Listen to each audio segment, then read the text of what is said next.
Hey everybody, this is Roberto Blake, helping you create something awesome today. Welcome back to the YouTube channel. Today, we're going to be talking about how you can get more subscribers. So that's something that's very important for all of you who are small YouTubers trying to grow, or even if you're established content creators, there's probably going to be some helpful stuff in here. We're also going to talk about some new updates that have come to the YouTube platform, including the new YouTube research tab, helping you with YouTube SEO and finding content gaps and forming content strategies. Also, you guys are going to get to find out a little bit more about my new book that I'm making for content creators. I've actually finished the book back in winter. It's in final edits, and that book is to create something awesome, how content creators are turning their passions into profit in the creator economy. So a lot of you have asked for a book from me for a very long time, and you can pre-order it now in Amazon. Link is in the description down below. It's also the pinned comment. And I see some of you are doing super chats and are looking forward to channel reviews. So we are going to get to those later in the show. We're going to start with the new updates to the YouTube platform. And so those of you who are doing super chats, we also have a new sound effect on the soundboard. Super chat. So that's what we're going to be doing whenever you guys super chat. We're going to be playing that sound on the soundboard. And if you want to, again, just for fun, let's hear it again. Super chat. I'm also thankful to our friends over at Tubebuddy who are going to be helping me keep track of your super chats with the feature for highlighted and starred comments. So I'm going to be using that to keep track of them so that we don't miss them. So I'll have those later in the show. Viper, I see you're in the audience. Viper, I'm going to send you a DM if you want to join me on stream tonight. So again, let the good times roll. So again, we have the book out. You guys can enjoy that. I also want to thank our sponsors just here at the top of the stream, our good friends over at Tubebuddy, Epidemic Sound, and Streamyard for making this stream possible. Couldn't have got through the pandemic without them, honestly. So thank you to our wonderful sponsors, TubeBuddy, best SEO tool in the land, Epidemic Sound, helping you out with your copyright claims with some dope music that I use all the time in my edited videos. And of course, StreamYard, the simplest solution for live streaming, letting me live stream here on LinkedIn Live, YouTube Live, Facebook, a Facebook group, and Twitter Live all at the same time. Easiest streaming solution, and it is how I get the Create Something Awesome Today podcast out. So make sure to check out StreamYard. Free trials and versions of all of these linked in the description down below. And now on with the show. Let's go ahead and start with some tunes, and then we'll get into some of these new YouTube updates and features. Thank you, by the way, to everybody who's come through the stream. Really do appreciate you. We do have a success story here. The Creepy Pasta channel, I rebooted my channel. The next 10 videos are all going to be awesome from the start. I am glad to hear that. So big shout out and kudos to you, my friend. Yeah, Viper, I'm gonna hit you up in the DMs, brother.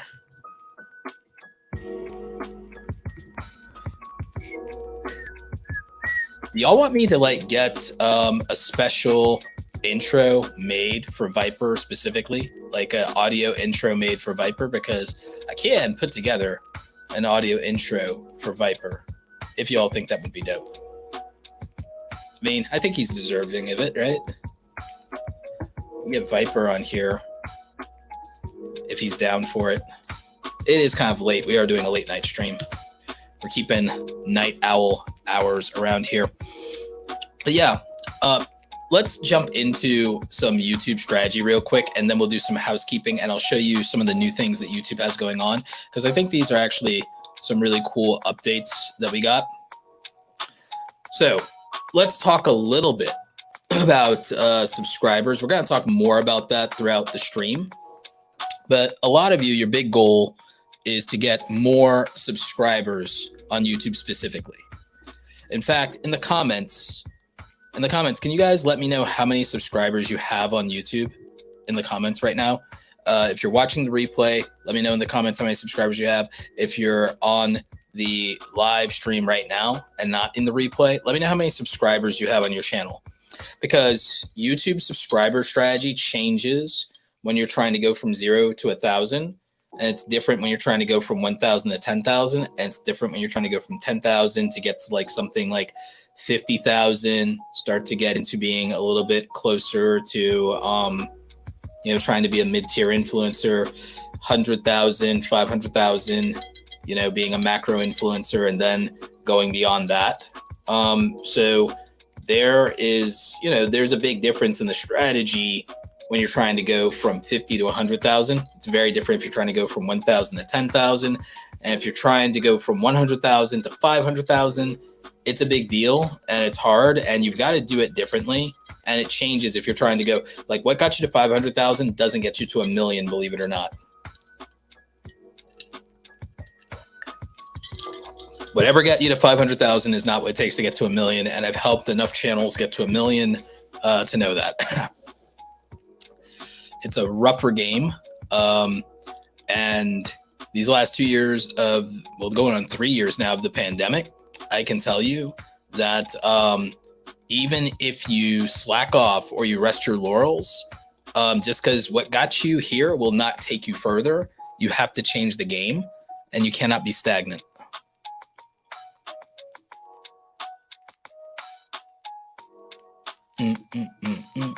So we got some people who are killing it. So my sketch story, you got 300. Valina, 1.5K. Okay, so you should be monetized. Yacky Snacky. All right, you should be about roughly monetized. Dear Gamer coming through clutch with 118K. Silver play button champion here. Okay, I see what's up. Ashley, you're almost to monetization at 800. Jonathan, you've been monetized for a while, and you're also Awesome Creator Academy alumni. You got JD with 2.5K. Jungle Inc. with 50K. Views are about normal, but my sub rate fell big time, 50K. Okay, probably fell during the pandemic. That happens. Spooky Boo Roads, 3,600. Okay. Freeze Eye, 50,000. Nice. BW1, my boy, coming through with 86K, almost at 100K territory. All right, so there are a lot of you who are there at different stages. We got Stephanie here with 100K. We got Maxwell with 15K. Philosophy Tunes with 7K. Matt, 16. Peter, 87K. We've got Tuner Fishing with almost 6K. So here's the thing. I want to run something by you. Did you guys know that 90% of content creators never get to 10,000? 10,000 makes you a successful content creator. 90% of content creators never get there. They never get there. So like it gets very difficult to actually grow beyond that, more than you can imagine. Getting 10,000, your life doesn't just magically get easier and you keep growing and growing and growing. It's actually legitimately hard.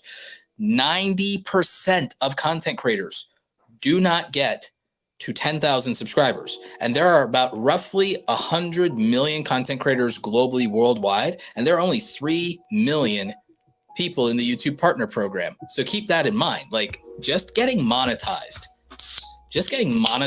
is a big deal. It's a pretty significant accomplishment to just get your YouTube channel monetized, and getting to 10,000 subscribers is a bigger deal than people make it out to be. So even if you're a small YouTuber, getting to 10,000 subscribers is a chore. It's a grind and a half. It's very difficult. Most people don't accomplish it. And that's why I have to talk about this in phases, because a lot of you just watch big content creators, or you watch people who have blow ups. And that's most of who you watch. Let's be very honest. That's most of who you all watch. Is you watch bigger creators, people with silver play buttons or gold play buttons, and you watch people who grow fast, and then you're internalizing that as normal. And so then you're looking at your own channel and you're like, what the hell am I doing wrong? And the thing is, you're looking at people that are exceptions and not the rule. You're looking at people that are exceptions and not the rule. And that makes a big difference in terms of like how you process things as a content creator. And a lot of you don't realize that you could be making more money by monetizing with things like merch. You know, again, shout out to our homies over at Spread Shop. You know, you can make merch for free over there. Sign up free down below. But like, think about it. If you do get monetized, what you're going to find out is for most of you are in niches like entertainment, gaming, reaction, you know, vlogs, cosplay. A lot of you are not in highly profitable niches in YouTube.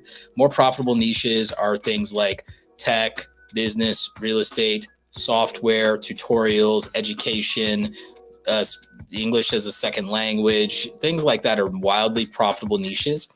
The CPM rates, and the gamers here will tell you, the CPM rates in gaming are bad. Like, they're not great. They're low. You work so hard, you get 1,000 views on a video, and for 1,000 eyeballs, you take home like what, $2, $3 if you're lucky, after YouTube takes its 45%. So the margin on YouTube CPMs and RPMs in niches outside of like education and finance and things like that is very low. It's usually below $5 CPMs, which means you're only taking home $2.50 for every 1,000 views, $3 for every 1,000 views if you're lucky. It's usually closer to about $1, $1.50, $2, right? Meanwhile, just one person buying merch from you, just one person buying a t-shirt is $5 to $8. One person buying a hoodie is $8 to $12. It is easier to make your first $100 on YouTube with just 10 people supporting you than it is to get 100,000 or 1,000,000 views to start making any kind of real money. For most of you, to make your first $100 on YouTube, it takes 100,000 views. I know people who get 1,000,000 views an upload, but they're in like niches like gaming or vlogging or drama, and they like 1,000,000 views for them is still only $1,000. And I say only because everyone here knows how hard it is to get 1,000,000 views. Everyone here knows it's very hard to get 1,000,000 views, let alone 1,000,000 views per upload. And it can sound great. Oh, $1,000 for a video is more than you can imagine right now, but it's very difficult to do and to make that sustainable. So for a content creator who gets $1,000 or $1,500 for 1,000,000 views, well, for them to be able to make a good living and for them to not be chained to their computer for the rest of their life and to be able to hire an editor or a personal assistant help them, they're going to have to get 10 to 20 million views every single month and not fall off, which makes it very hard to take care of your mental health, very hard to take a break, very hard to miss a week of uploads, very hard to take a vacation with your kids. So just understand that YouTube success may not look like what you think it looks like if what you're going to do is live off of the AdSense revenue. So just understand that. That's why I very much, you know, people think I'm dunking on AdSense, but I'm trying to paint a reality because, again, for a lot of you here, the goal is not, for a lot of you here, some of it is extra side hustle money or you just want an audience. But for people who aren't lying to themselves, they know they want to do this as a career, especially if they're watching this channel. You probably want to do this as a career. So I'm mostly talking to people who want to do YouTube and content creation and be an influencer as a career. And the thing is, it becomes harder to sustain if all you do is rely on AdSense revenue. Now, if you have subscribers and viewers and channel members that support you regularly with things like buying merchandise, that becomes a little easier with 100 or 1,000 people that are really, really supporting, that are like really supporting with their wallets and not just their eyeballs. Like, that's why 1,000 true fans matter. That's why things like having channel memberships turned on, having super chats so people can come through, having those things turned on, having strategies for that. That's important, but YouTube can turn off your monetization and YouTube can change the policies, and they've been changing the policies. And sometimes YouTube will take a stance on an issue. And so then you have to choose between, to some extent, how much of your speech you give up in order to make money. Whenever YouTube decides that they're going to take a side on an issue. And sometimes they don't want to take a side on the issue. Sometimes that's a matter of, I can take a side on an issue or the government can regulate us. And a lot of you who are family channels, you remember the anxiety of COPPA. You remember the anxiety of COPPA. For those of you who make gaming or reaction content, or you use music, you already understand the anxiety of when a company comes in and takes your AdSense revenue with a copyright claim. I know a creator, I was talking to a creator just this week at an event. I was at an event in Arizona, and a creator was showing me that they got 50 million views, not on a YouTube short, by the way, 50 million views, and they made no money. Disney claimed the content. They made no money. They spent 50 hours to make this video, and their whole family, it's a family channel. They spent 50 hours to make this video. And Disney claimed, copyright claimed the video. You got 50 million views, gave Disney all this free advertising and didn't get a dime out of it. They made $0 on 50 million views, and Disney got free advertising. And so that's why merchandise, sponsorships, memberships, brand deals, having your own products, digital products, physical products, doing a book deal, all of these things matter. And all of these things are giving your audience a way to rock with you and support you directly. And you need off-platform monetization. There are 9 ways you can monetize directly on YouTube using YouTube's tools and YouTube's platform. You need some off-platform monetization too to hedge your bets in case YouTube moves the goalpost, changes policies, changes the rules, demonetizes your channel, copyright claims happen, false copyright claims happen. You just need some type of strategy to be able to make this financially successful and lucrative, so that you're not burning hours for nothing and getting nothing out of it and taking time away from your health, your family, or giving up your mental health to not get anything in return. So you need a way to hedge your bets on the monetization side. You just really do. And that ties into what we're talking about here with sponsors and subscribers and things like that, because subscriber counts matter in terms of the effectiveness of your channel and its financial future and success in a lot of ways, but it doesn't matter from an algorithm standpoint. And I need you guys to stop being superstitious about the algorithm and be more realistic about it. And I'm going to try and help you with that. I'm going to show you some back-end data and some things that are going to help you with that. But what I really want you to do is I want you to stop thinking superstitious about the algorithm. And I want you to stop thinking subscribers matter to the algorithm. Subscribers matter for unlocking features on YouTube, and they do matter potentially for marketing yourself and for sponsorships. And turning subscribers into supporters does matter instead of just casual viewers. So all of those things matter, but don't just take it from me. We got to bring in my boy, the man about tech. Bye. Are we here? Are we live? Oh my God, we're live. Oh yeah, my God. Baby. It's been a minute. I know. How you been, sir? I've been doing good. I've been doing better. I'm almost back to pre-pandemic Roberto. So that's what's up. There you go. I saw at the beginning of the stream, you were talking about your brand new book that's hitting the stores in the fall, huh? Yeah. Yeah. You can pre-order now. Yeah. I gotta make another graphic for the bottom. Yeah. Okay. Cool. Yeah. How's your week been? Oh, my week has been, it's been productive. It's been productive. I'll put it to you like that. My week's been productive. I'm working on book stuff. I've been preparing edits. Our friend River is going to be my editor. Paid. That's a gig. Yeah, that's a gig she's doing. So I'm preparing final things for her and working with the graphic designer that I hired for the book. Because believe it or not, I didn't design the book cover myself. I got somebody else. I needed my time. I needed to get somebody else's time. So, I paid them well. Oh man, that's what's up. So yeah, that's what I've been up to. But like Viper, you've been in the game, and you've been around, and you've talked to creators big and small. You've probably interviewed more content creators than most people. You've interviewed 100 creators. Probably, yeah. Viper, tell me something. With small YouTubers, what do you think they need to know? One small YouTuber to another, what do you think they need to know about turning casual viewers into subscribers that show up for you? Funny. I talk about this all the time at my day job, but basically you have to provide some type of value. You have to give people a reason to care about you as a creator. I think when a lot of creators first start out, they're all about them. I want to do this. I want to do that. I want this. I want that. And that's all good and well. But if you want to build a community, if you want people to care about you, then you have to do something for them first, because that is how you get them to trust you. And then they will begin to care about you once you show that you care about them. So stop thinking about yourself when you're first starting out. Understand that you need to approach things from a viewer perspective. What does your audience want? What does your audience need? Provide that for them, and they will definitely take care of you. But it's definitely all about knowing and learning what your audience wants and needs from you. I couldn't agree more. I tell you something.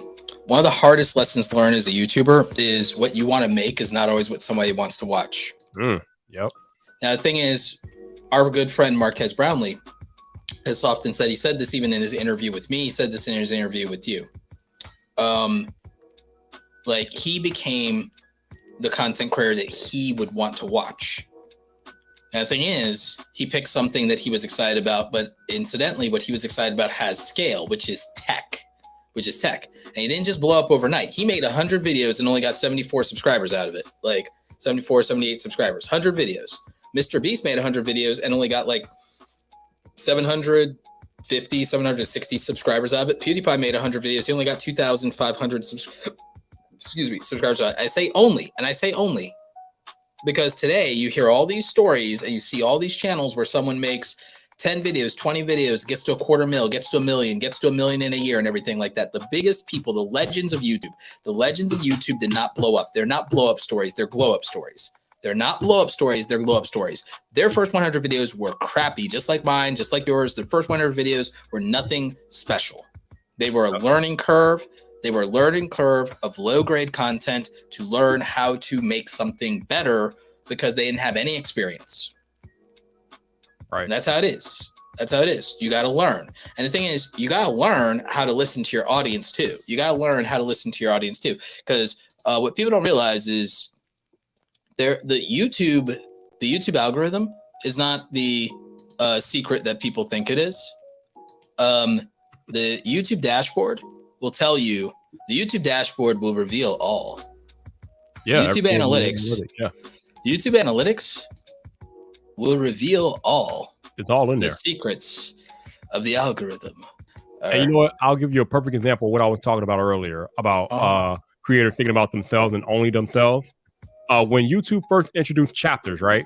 Yep. I think most creators were concerned that chapters were eating to their audience retention, their average view duration, different things like that, because it gave viewers the ability to skip around your video and not watch the entire video.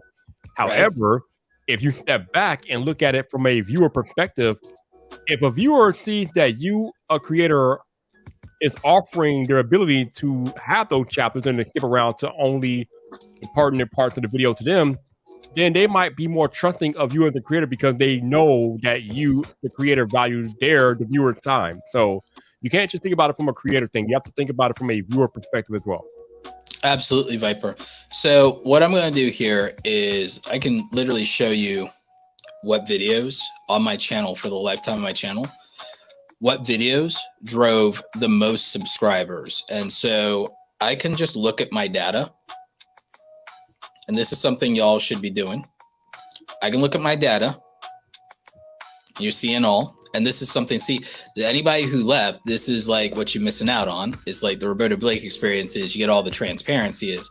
I can sit here and see, by the way, views aren't everything. Some videos convert more subscribers, even if they get less views. You might have noticed the videos here that got the most subscribers had less views than some of these other videos that got more views. Views ain't always more subscribers. It's more opportunity, but it's not always more subscribers. Some things make more subscribers than others. So, you know, it is what it is. But I can sit here and I can look at my channel and know exactly which videos and which topics grow my channel in terms of subscriber count. I also can know which ones make me the most money, but that's a different conversation. We talk about subs today because that's what a lot of people care about. But like, you can literally go into your channel and you can pick any date range you want. And you can like say, okay, for the lifetime of my channel, what got me the most growth? And you could just decide, all right, what if I spend the next year, if I'm only going to make a video a week, what if I get out of my feelings And instead of just, oh, I want to make this. Oh, I'm excited about this. Oh, this is trending. Oh, I want to do this today. I want to do, instead of like making random videos, which doesn't work, by the way. The biggest YouTubers are all intentional as hell. They're not making random videos. They're tricking you into making you think they're making random videos. They ain't making random videos.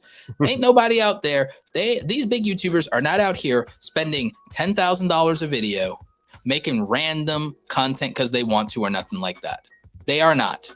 Stop lying to yourself. Stop kidding yourself. They have a plan. Just because you can't see the strategy doesn't mean they're making random videos. They are not doing that. I promise you. I promise you, people doing YouTube for a living, wanting a steady paycheck, wanting to make this money, I guarantee you they are not making random videos. I promise. No, they're not. I promise you.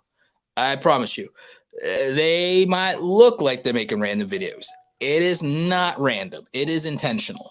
They are not sitting there making people's paycheck depend on a random video blowing up. I promise you. No.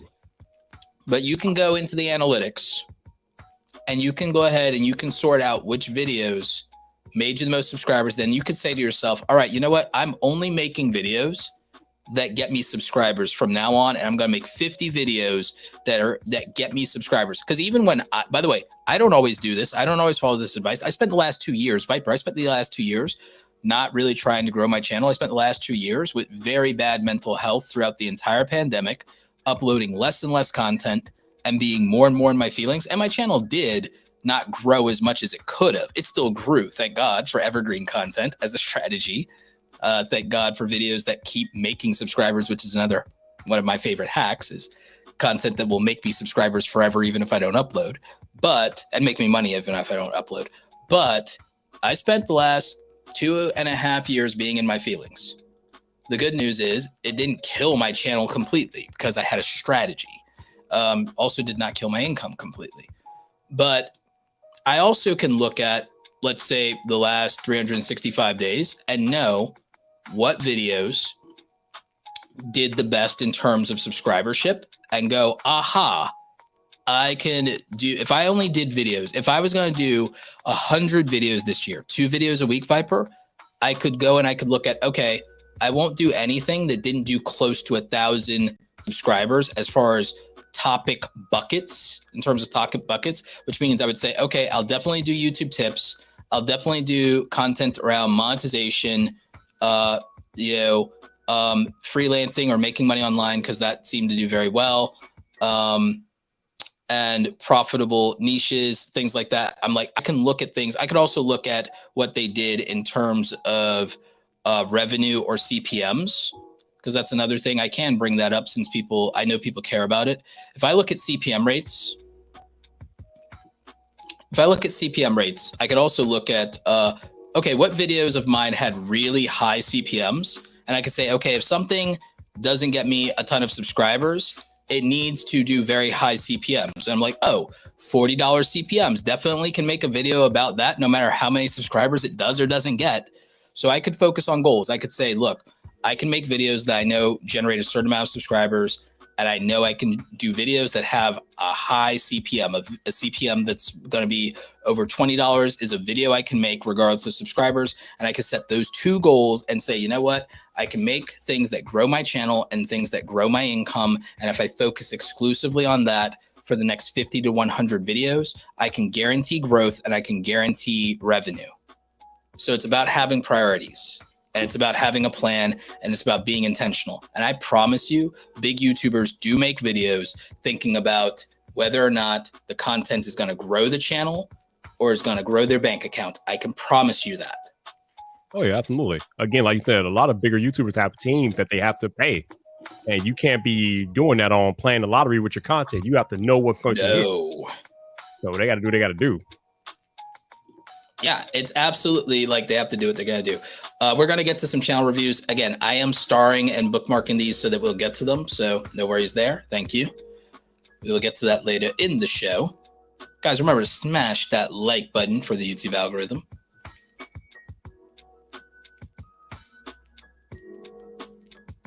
Yeah.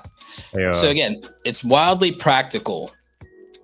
It's wildly practical to take a look at the back end of your channel, because most of you in the chat, a lot of you You've already got your first 1,000 subscribers. So congratulations. Kudos to you on that.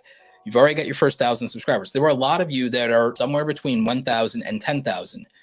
Getting to 10,000 for y'all is going to be y'all focus and getting rid of and not making videos that don't have a pathway to growth for you. That's your real answer. Your answer is to say, my audience responded to something, because we're going to be looking at your channels and we're going to be able to see what your audience responded to. And you're going to be like, oh, wow, because what the problem is, Viper, is that people don't want to make the videos that perform the best for them a lot of times. They wish something else performed for them, like you were saying, but they're making it about them instead of like about the audience. Indeed. Yes, sir. Hey, yeah. Roberto, have you decided whether or not you're going to be attending VidCon? Super chat. I am going to be attending VidCon this year. The Tubebuddy crew is getting together, so I'm going to be doing that. I'm going to be going back to VidCon, and so I will be there. Are you coming? I will be there. Yeah. So, yep, I will be there, and I'm going to be doing a lot of stuff with brands while I'm at VidCon. So, ooh, nice. There you go. Yep.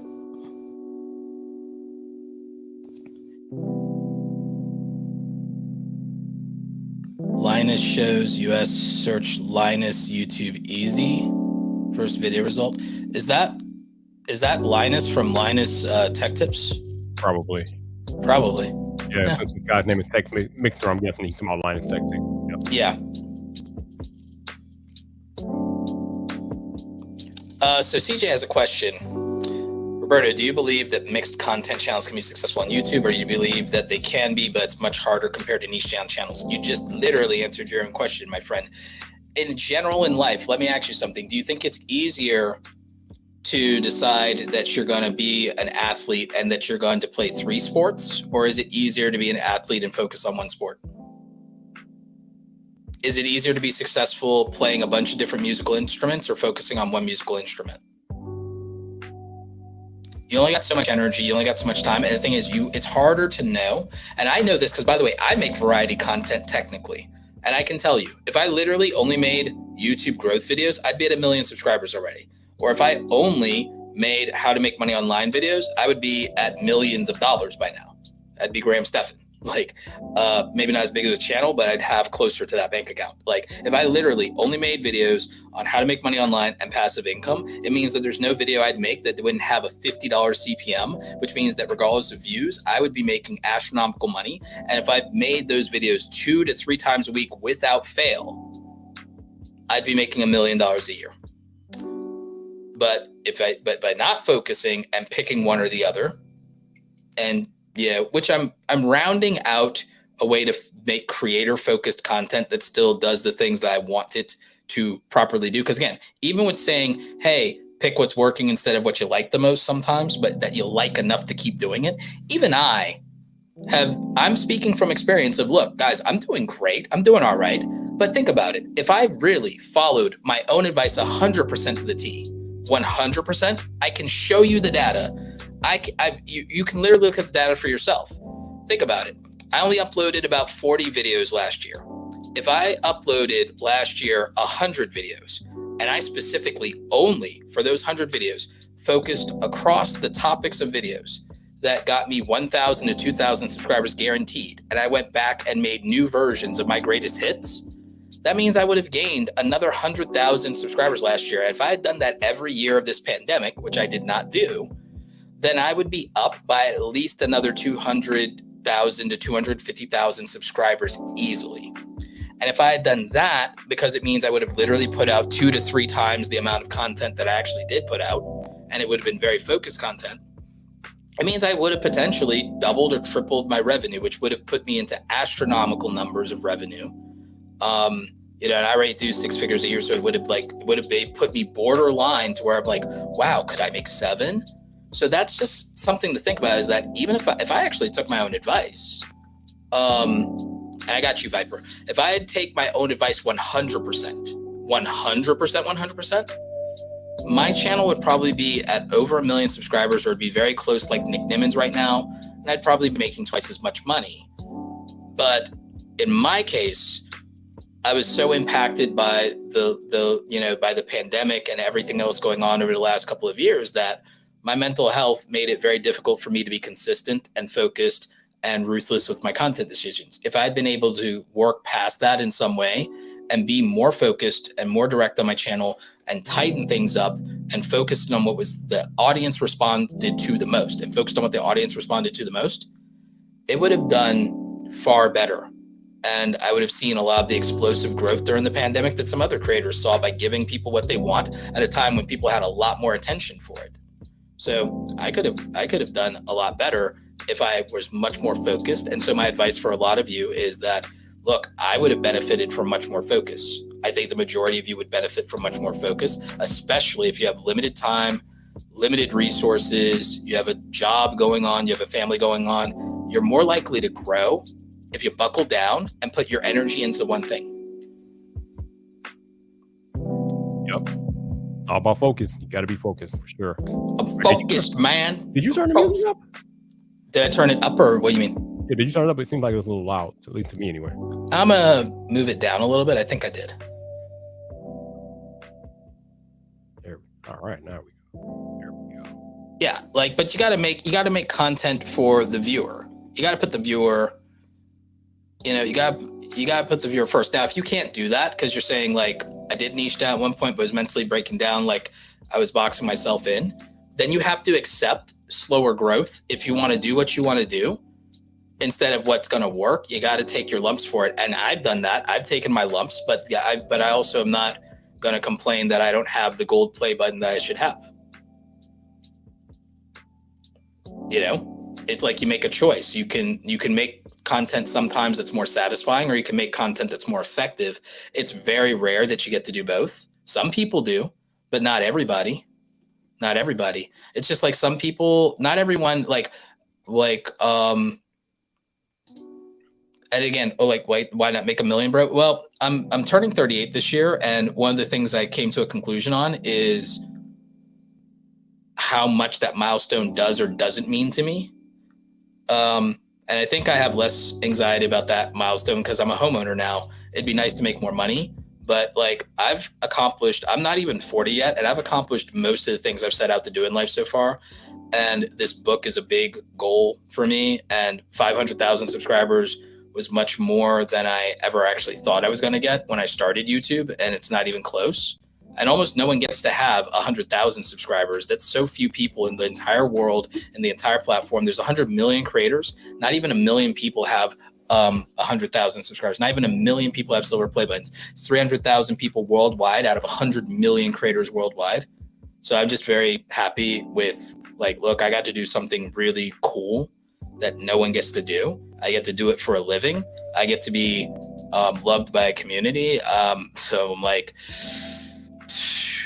I could work harder and I could try to get more, but I'm not sure it'd make me any happier. So I reconciled that. It's I'm not sure that some of those things would make me happier. And so I have to really think about it. And what Roberto is talking about right now is something that each and every one of you will have to come to terms with in your creative journey. Your happiness versus your goals. You can aspire for lofty goals, but you're going to have to make a whole bunch of sacrifices, and you might have to sacrifice your happiness to hit your goals. Or maybe you can lower your goals a little bit, but still maintain your happiness. But each and every one of you will have to figure that out as you go along in your journey. Absolutely. And Her Healthy Home, we're going to definitely make sure we look at your channel. So we're going to be doing those channel reviews. Yeah. There's, you got to understand,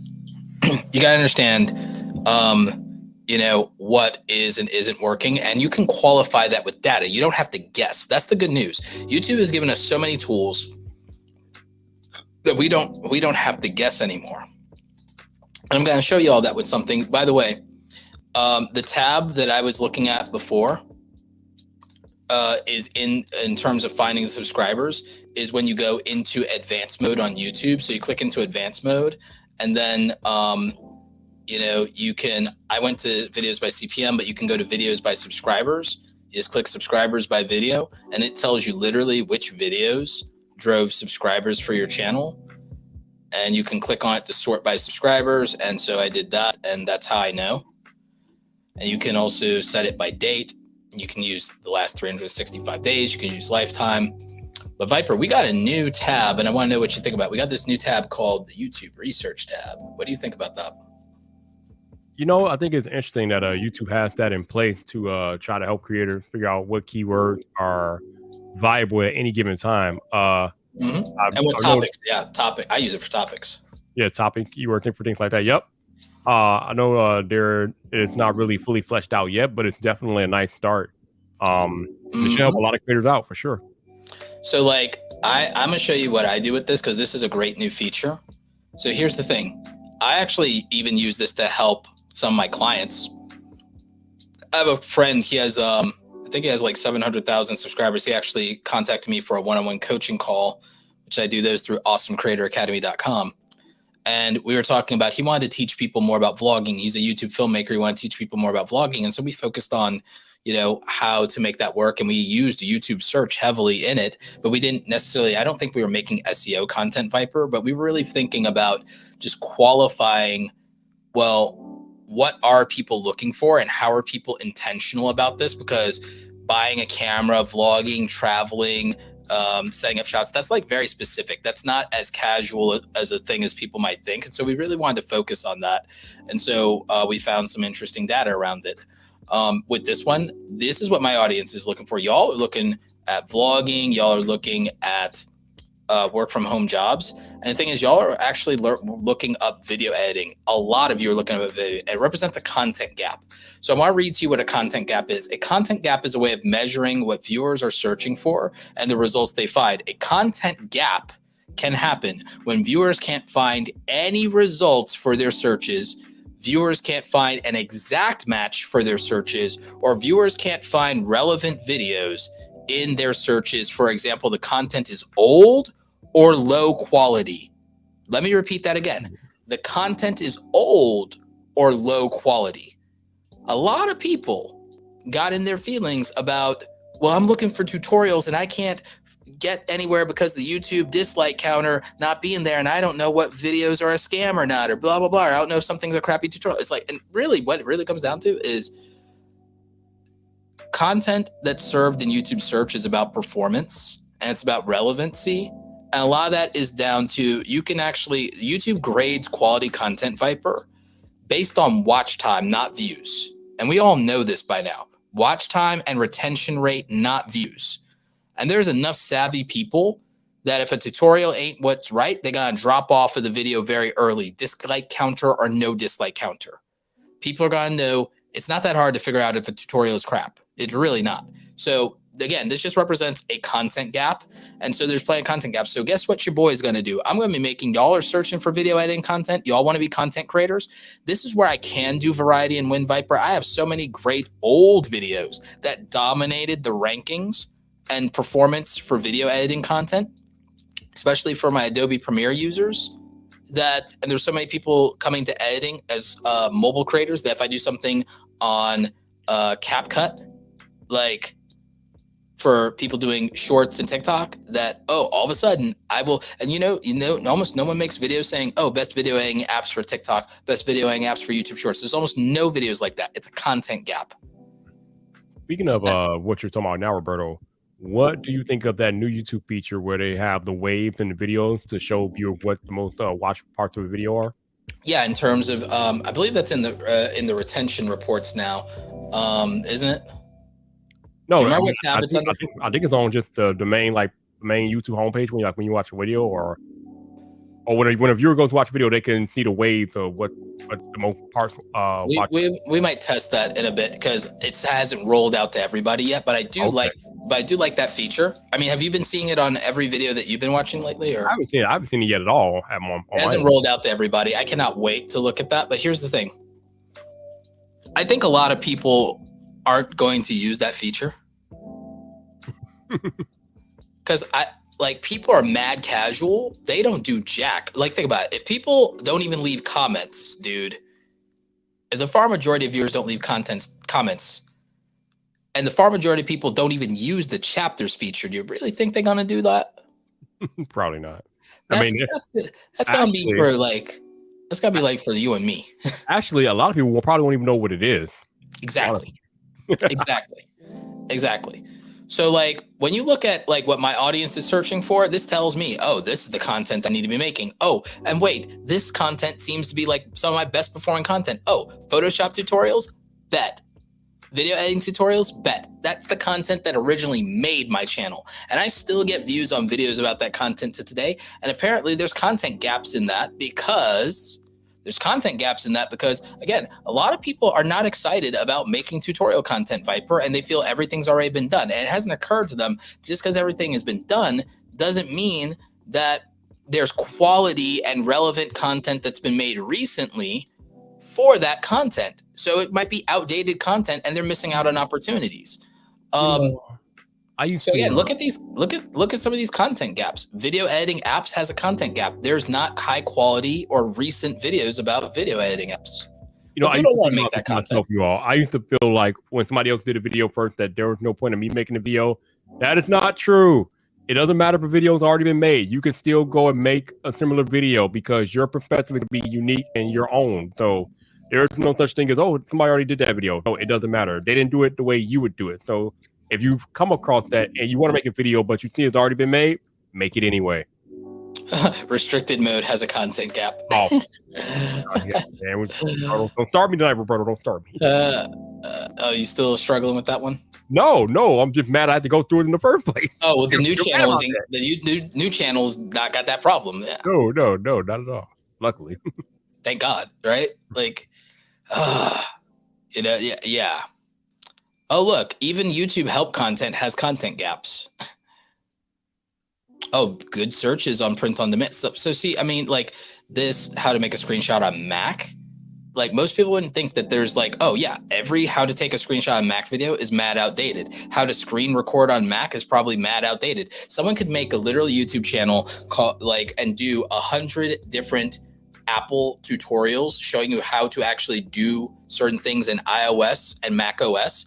You could do 100 videos on that in a year and probably get 50 to 100,000 subscribers because there's a big market of new Mac users every year, and all the content on literally doing the most basic stuff when you get a new Apple product is mad outdated. If someone literally just showed people how to use their Apple products instead of like not just a showcase channel of, oh, check out the latest Apple product. Like, teach me how to actually use the thing after I unbox it in a simple video that's better than the help section of the Apple website. If you actually made a better video help section than the Apple website as videos, and they could be simple videos for everyday people, you would get 100,000 subscribers in like 2 to 3 years, if not more.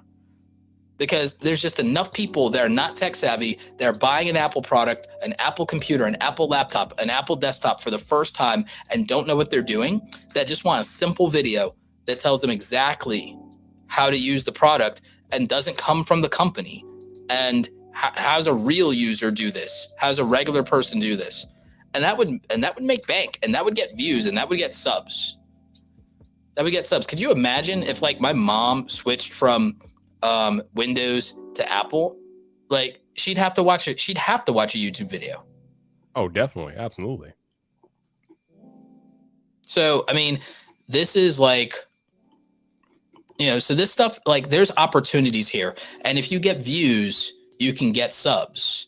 And that's a big deal. Like if you can get views, you can get subs. You like subscribers don't guarantee you any kind of views, but you can't get subscribers if you ain't getting views. No, here's the thing, Roberto. It's about more than getting views. It's about getting the most amount of impressions possible, because that means your video is being spread to more places. And if you can get more impressions, you get more views. And like you said, if you get more views, you get more subscribers. Absolutely. And on average, for those of you who don't have 100,000 subscribers, sorry, not 100,000. For those of you who don't have 1,000 subscribers and those of you who don't have 10,000 subscribers, I'm going to tell you a secret. If you want 1,000 subscribers, you probably need to get 100,000 views. And if you want 10,000 subscribers, you're probably going to have to get 1 million views. 1% of those people will ultimately, 1% of those views end up translating to subscribers, roughly speaking. We talked about this 2 years ago, and it's scary how accurate that is. It's very accurate. It is. It's insane how accurate it is. But it's like, but this 1% rule, this thing is real. This thing is real. Now, again, that doesn't count YouTube Shorts. That's the curveball. Also, but, can we sidebar real quick? I did a podcast recently, and I talked about the thing that you told me 3-4 years ago. Because a lot of creators, a lot of newer creators, they complain about not getting views. They're only getting 10 views, 20 views. But in the podcast, I mentioned how you told me that one view can change your life. Yep. And I reiterated how true that is, especially for me. I had the right people watch me at the time, and it brought me opportunity. So even if you're not getting a crazy amount of views when you're first starting out, it only takes one to change your life. And you had 4 years ago. You had less than 10,000 subscribers on your main channel, and yet you were able to grow a podcast. You did 100 interviews with creators, and your podcast allowed you to have Marquez Brownlee, Jonathan Morrison, John Renger, Justina Zarak, Jenna Zarak. You've interviewed people. I think you've interviewed Crystal Laura. You've interviewed some of the biggest names, and not just in tech either. You've interviewed some of the biggest content creators, period. A lot of them are from the tech community, but you've interviewed huge creators, people I haven't even interviewed. And you did that all with less than 10,000 subscribers. You also got an opportunity to leave your corporate job and work for a creator-based company and essentially become a full-time creator, even if you're a corporate content creator, you're a full-time creator, and you get to work from home and everything. You don't go to the office anymore. Viper is free. Viper doesn't go to the office anymore. Vipers work from home, baby. Beautiful, it's a beautiful thing. That remote work, right? So like, there's a real significant impact to what just having the right attention can do for you. Speaking of the right attention, we got David Packman. We got a huge YouTuber in the house. Hey, Roberto, speaking of someone who has 1.5 million subscribers on my channel, I've noticed that there's different types of content that could be more or less likely to generate subscriptions by its nature.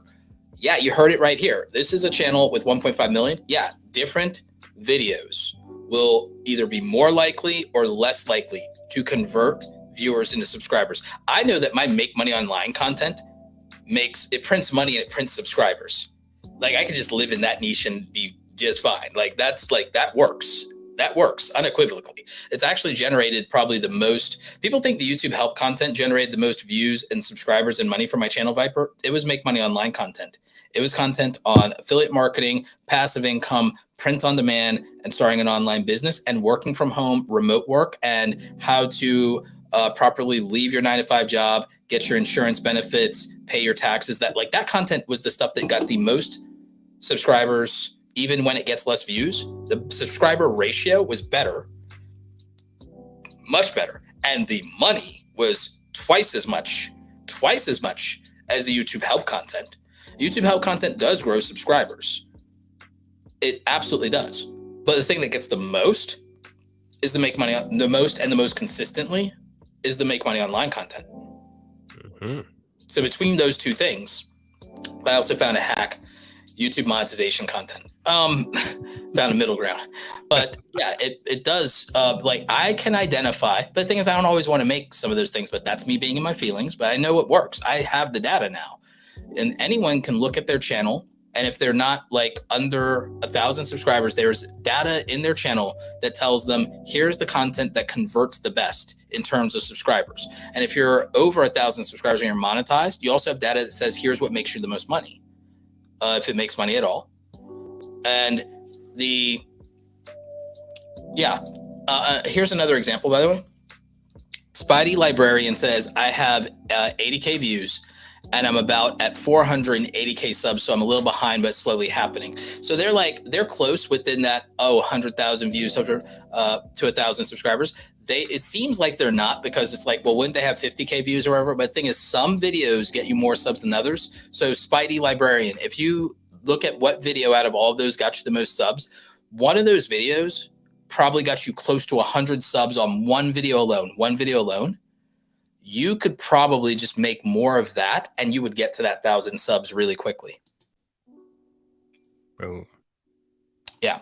So anyway, we are going to go to the some of these channel reviews really quickly. Viper, how much time do you have to stick around? Let's see, I would say probably about half an hour or so. Okay, I think we can get through some of these. So let me pull up a YouTube window here. And just for a point of clarification, the things that Roberto will talk about happening to me could happen to any of you. It's nothing special about me. Y'all can do the same stuff.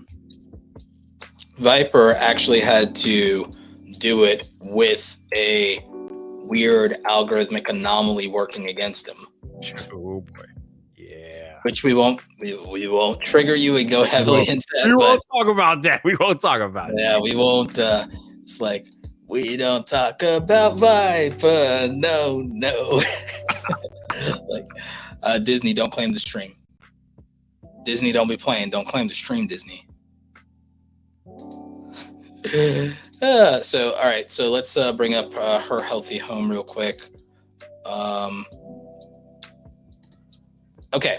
So we actually looked at this channel a while back, and we noticed there were some patterns of, okay, there were some things that get views, there were some things that don't, and it looks like they've been getting some views and changed some things up a little bit. So again, I think now, honestly, the channel feels slightly more focused than it did.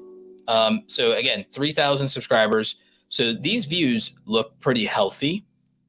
These thumbnails that we talked about which thumbnails were more effective, and these clean thumbnails clearly do real well. So that's another thing. You can always tell like what's doing. Sometimes it's very obvious. Well, what's doing better for me? What's like getting me more of what I want? And a lot of that can be literally just be thumbnails. So like when we see, okay, look at some of these thumbnails, but also topics, and it looks like the clean thumbnails with clean readable text seem to do the best, but also colorful thumbnails do really well. I do like this one, this start and organize. This actually is like, this isn't bad. Yeah. The streams do well. So there's a community. Look at that. Again, 3,000 subscribers getting 720 plays on a stream. That's really good. And again, the thumbnails are getting better. I think improving the thumbnails is the big thing that a lot of you have to focus on when you're smaller, because that's about fighting for clicks. Clicks or views. Views become subs. So just remember that. So again, you could probably look at what thumbnails and what, again, if you go into your analytics, you can probably see what is performing better. And then if you just do more of the things that are performing better and make more thumbnails in the style of what's performing better, if you focus in that way, like almost everything in YouTube comes down to finding a focus. So like, okay, if I identify what's getting me my results and I focus on what's producing results, and I say, okay, now how can I make it more enjoyable to do those things that get results, then that will work. Also, this center part of your banner, take a picture of like that image and make that your profile icon. And that's actually going to be a nicer profile icon, because this actually kind of captures the essence of the channel a lot more. I think this, don't you think, Viper? I like that suggestion. Absolutely. Yeah. So that would make that super clean. So that's what I would do there. So that is your mini channel review. Is if YouTube is recommending something more and people are responding to it, because that's the other thing. Y'all could be looking at your analytics and you could look at it. What's getting me impressions? Even if the click-through rate isn't popping. Well, what am I getting? What's YouTube putting out there more from my channel? But then I'm not able to capitalize on it. I could focus on the title and thumbnail of that video because that topic is popping. I could try and fix the title and thumbnail and try and convert better clicks out of it. You get what I'm saying? Because like you said, Viper, impressions are opportunity. Yes.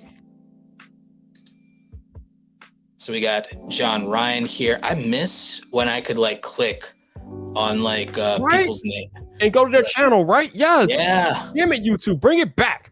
Oh God, it made my life easier, man. Good old days, man. The good old days. Good old days, right? Like, for real. Why did they remove that feature though? Why did they remove it? I don't know. Why does YouTube do anything? Why does YouTube do anything? Good point. Like, there's oh God, don't get me started. Oh, you triggering vipers? Like, no, let's talk about triggering me. Like, thank you for all the information you share right now. Thank you, Jenny Lay. Thank you for the $1.99. Appreciate you. Again, a shout out to 213 of you all watching the stream tonight. We appreciate you all being here. Chilling, spending your Sunday night here. You could be anywhere, but you're right here. Appreciate all y'all. Thank you. Yeah, Doug, I'm on the reviews. I'm on it. I'm working backwards just because it's easier for me. People may not love that I'm working backwards, but it's literally what's easiest for me at this point. Oh, Renee said they were using the channel link to spam their channel. We can never have good things. The bad actors spoil it for everybody every bloody time. I swear to you. We can never have good things. I swear to you, we cannot have good things. YouTube community, we can't have good things. We cannot have good things. It's just we are meant to suffer.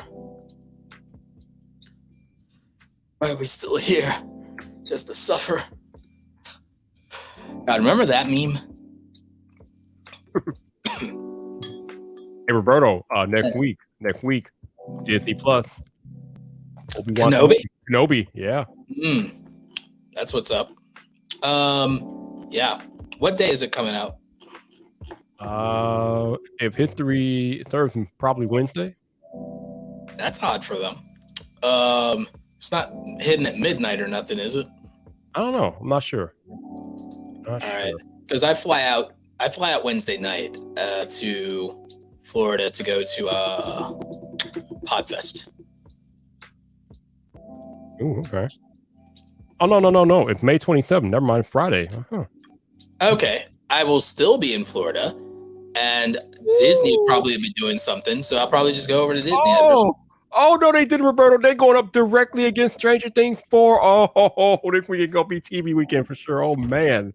Damn, I've still yet to sit there and watch more than 2 episodes of Stranger Things, period. What? The hype. I was like, eh. You have not watched Stranger Things at all? What the? Nope. How? Wow. It's good, Roberto. It's good. All right. I haven't watched Reacher yet either. What? What are you talking about? Come on, man. That's the best show on Prime TV right now, Roberto. Come on, man.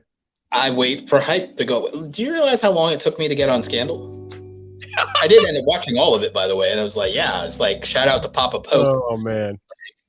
You know, my boy, Papa Pope, Eli up in the house, like, you know, being Machiavellian and smooth as a villain. Yo, Reacher is better than the hype, okay? Let me just say that. All right. So let's look at Ryan. Ryan, I'm surprised you asked for a review. You've only put out 1 video. Starting to build a decent following on TikTok, struggling to grow my YouTube channel. YouTube's a different animal than TikTok. Again, I wouldn't say you're struggling if you've only made 1 video yet, my friend. Talk to me when you've done 100 about struggling, but let's see what this is about. Let's take a peek at this.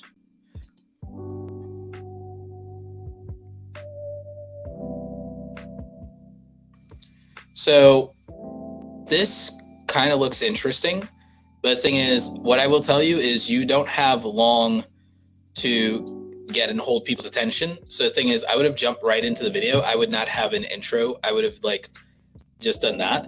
And then the other thing is, this square format looks like a holdover from you doing TikToks, which means you were not making this for YouTube. You repurposed it into a primary widescreen YouTube thing, but you didn't make it with YouTube in mind. When you make things, and maybe you have to use a second phone or a second camera to make this work or something, or a GoPro, but you have to, if you put things on YouTube, you can't just, unless you're going to make YouTube shorts, you can't just, you have to make things with YouTube in mind, unless you're going to make YouTube shorts, because then you can repurpose TikToks. As long as there's no watermark from TikTok, you can repurpose TikToks. So the thing is, if what you know is TikTok, maybe you make YouTube shorts if what you know is TikTok for now, because maybe that's what's sustainable for you. Because the problem is that You have to make YouTube videos for the YouTube format. But I think where you're succeeding, and I can see why you'd be succeeding, like this is the kind of thing that I could see myself watching on TikTok or Instagram Reels very easily. And I could see it working over there. This is dope, by the way. This is great art. This is dope. But it's really hard. I'm going to drop you a like. It's really hard to make something that wasn't made for YouTube work on YouTube. So I wouldn't say you're struggling to grow your YouTube channel. You've made one video and it didn't pop off like you might have, like whenever you post something to TikTok. That's what's happening. TikTok ruins people's expectations of what growth is when it comes to YouTube. If you're coming from TikTok and the growth that you got on TikTok or the growth you got on Instagram or the growth you got on Snapchat, YouTube will just feel like a struggle. But it's not. It's just that you have a not relevant frame of reference because, like, think about it like this. YouTube's partner program tells you got to get 1,000 subscribers. TikTok's partner program to like split ad revenue, not put you in the creator fund, split ad revenue with you 50-50. TikTok says you got to get 100,000 followers. So what does that tell you about TikTok compared to YouTube? Think about it. YouTube says if you get 1,000 subscribers, we'll split money with you. TikTok says you get 100,000, we'll split money with you. Wow. Just think about what that says about the difference. Just think about what that says about the difference in the levels of difficulty in growing in one platform versus another. Just think about that. So that's what I would say is that you make great stuff. This is high quality. This is dope. This is really cool. Time lapse. You know what I would do? I would make time-lapse paper mache projects that somehow tie to big YouTubers' brands or to pop culture events or something like that. Like, and again, by the way, this might do numbers later. This could pop off later when Jurassic Park comes out, for all I know. What does Renee say? What's Renee got going on? Oh, Renee said, TikTok, like Twitter, provide primary attachment to the platform over the creator, though. YouTube provide primary attachment to the creator. So I'll take the slow growth every day. Yeah. Yep. Like YouTube is everlasting. YouTube is everlasting. TikTok, like you could be a one-hit wonder. Like TikTok is like how YouTube used to be way back in the day. And what used to happen is back in the day, you used to have these viral videos on YouTube, and the YouTubers would be known by their viral videos like Chocolate Rain or Charlie Bit My Finger or whatever, or Danger Girl or whatever it is, right? It's just viral hits. It's just viral sensation of the day. But it was hard back then for those YouTubers to stick around because people weren't attached to them. It was just a viral moment. And when, it was over, and like people, some of them grew an audience, not a lot of them stuck around. That's why there's so few OG YouTubers still around. All right, I'm going to give y'all some advice real quick for all of y'all watching and listening to this live stream. If you are just starting out on YouTube, one of the absolute worst things that you can do on your video is start it with an intro or a splash screen. Yes. Don't do that. Don't do that. And yet it's still one of the most searched topics. Don't do that because, again, you need to provide some value. You need to give people a reason why to stick with, give people a reason to stick with your video before you throw an intro at them. They don't know you. They don't have that bond with you yet to care about an intro. So the moment you throw an intro in there, you're inviting people to leave the video. So no intros in the very beginning. If you absolutely have to have an intro, at least wait until you provide some value in the first 30 seconds. So then throw an intro in there, but don't do that. Yeah. All right. Let's see this one. Dear Gamer. I like this branding and I like these thumbnails a lot. But let's see what's happening with this channel. So not getting as many views as you used to. Let's see what gets you the most views. Let's see. This is what, even when you become a bigger YouTuber, you have to fight for every view. People think you coast. People think you get to coast when you become a big YouTuber. No, you don't. So let's look at what made your channel pop. Okay. So it's a variety of videos that got views. So it meant that it wasn't a particular viral moment. It wasn't a trend. You could get views, and you did get views covering games, but you covered games that were relevant at the moment they were relevant. Yeah, that Tales of Arise game just came out, I think, last year sometime. Yeah, like, so, and you hit it right. Clearly, you hit it early, like at the right time. So the thing is, your channel growth is based on timing and trends combined, like getting into the trend at the right time and then making a fire as hell thumbnail. Because again, you have a legitimate big channel. It's not a fluke that your channel is big. You have a ton of videos that have over 50,000 views, which is very hard to do, believe it or not. I've seen big channels before without this many videos, they're over 50,000 views. So you've done that, and you even have that even in recent times and stuff like that. So your main thing is you also seem to have picked some of the most memorable or meme or viral moments in the game of a relevant game.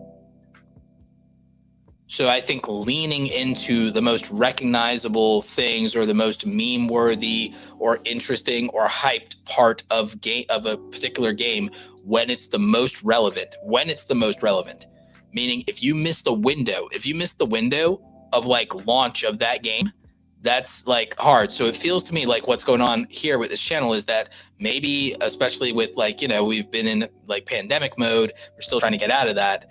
You weren't able to capitalize on timing, because like Elden Ring had its moment. Mm-hmm. Elden Ring had its moment. I'm not saying it's irrelevant, and there's videos that are still doing numbers on Elden Ring, but it's had its moment. Yeah, there's got to be something. Viper, what's something that launched recently? Oh, something that launched recently? Lego Star Wars. Yeah. And with Kenobi coming out? Yeah. Yep.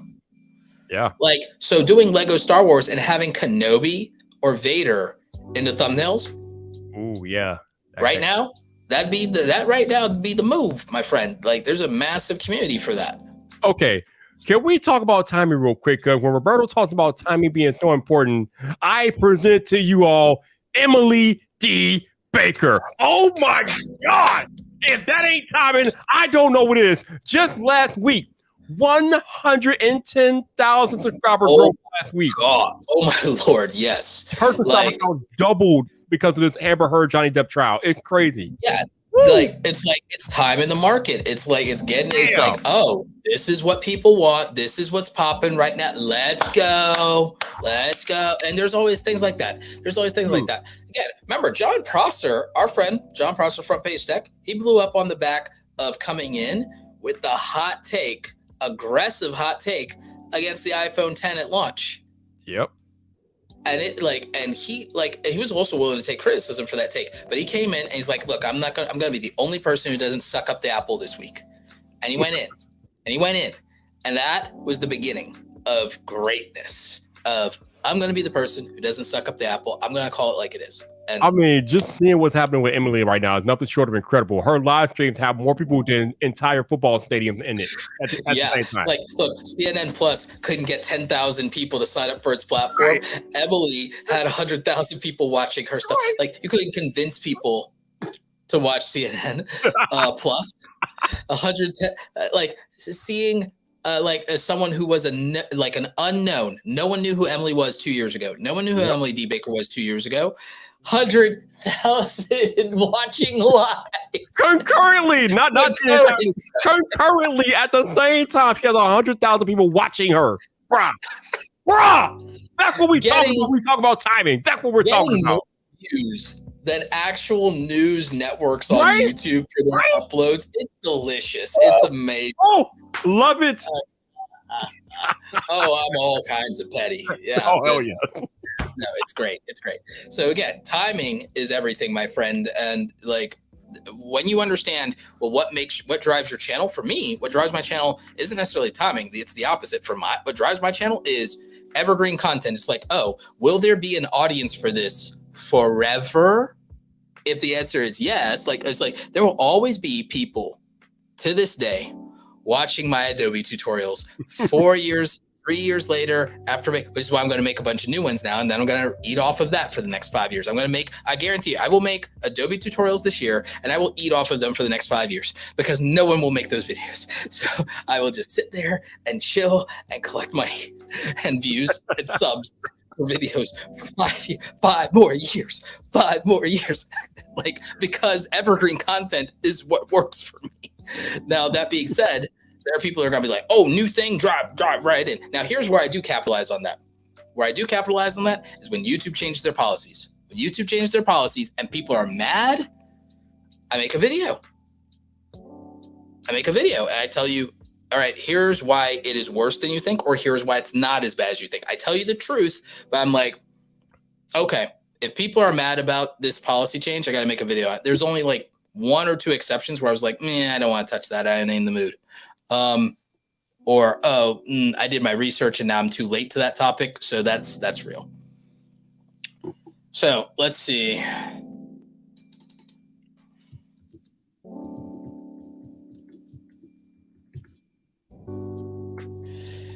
How can I expand the difficult buckets of content on my channel when my niche is relatively small?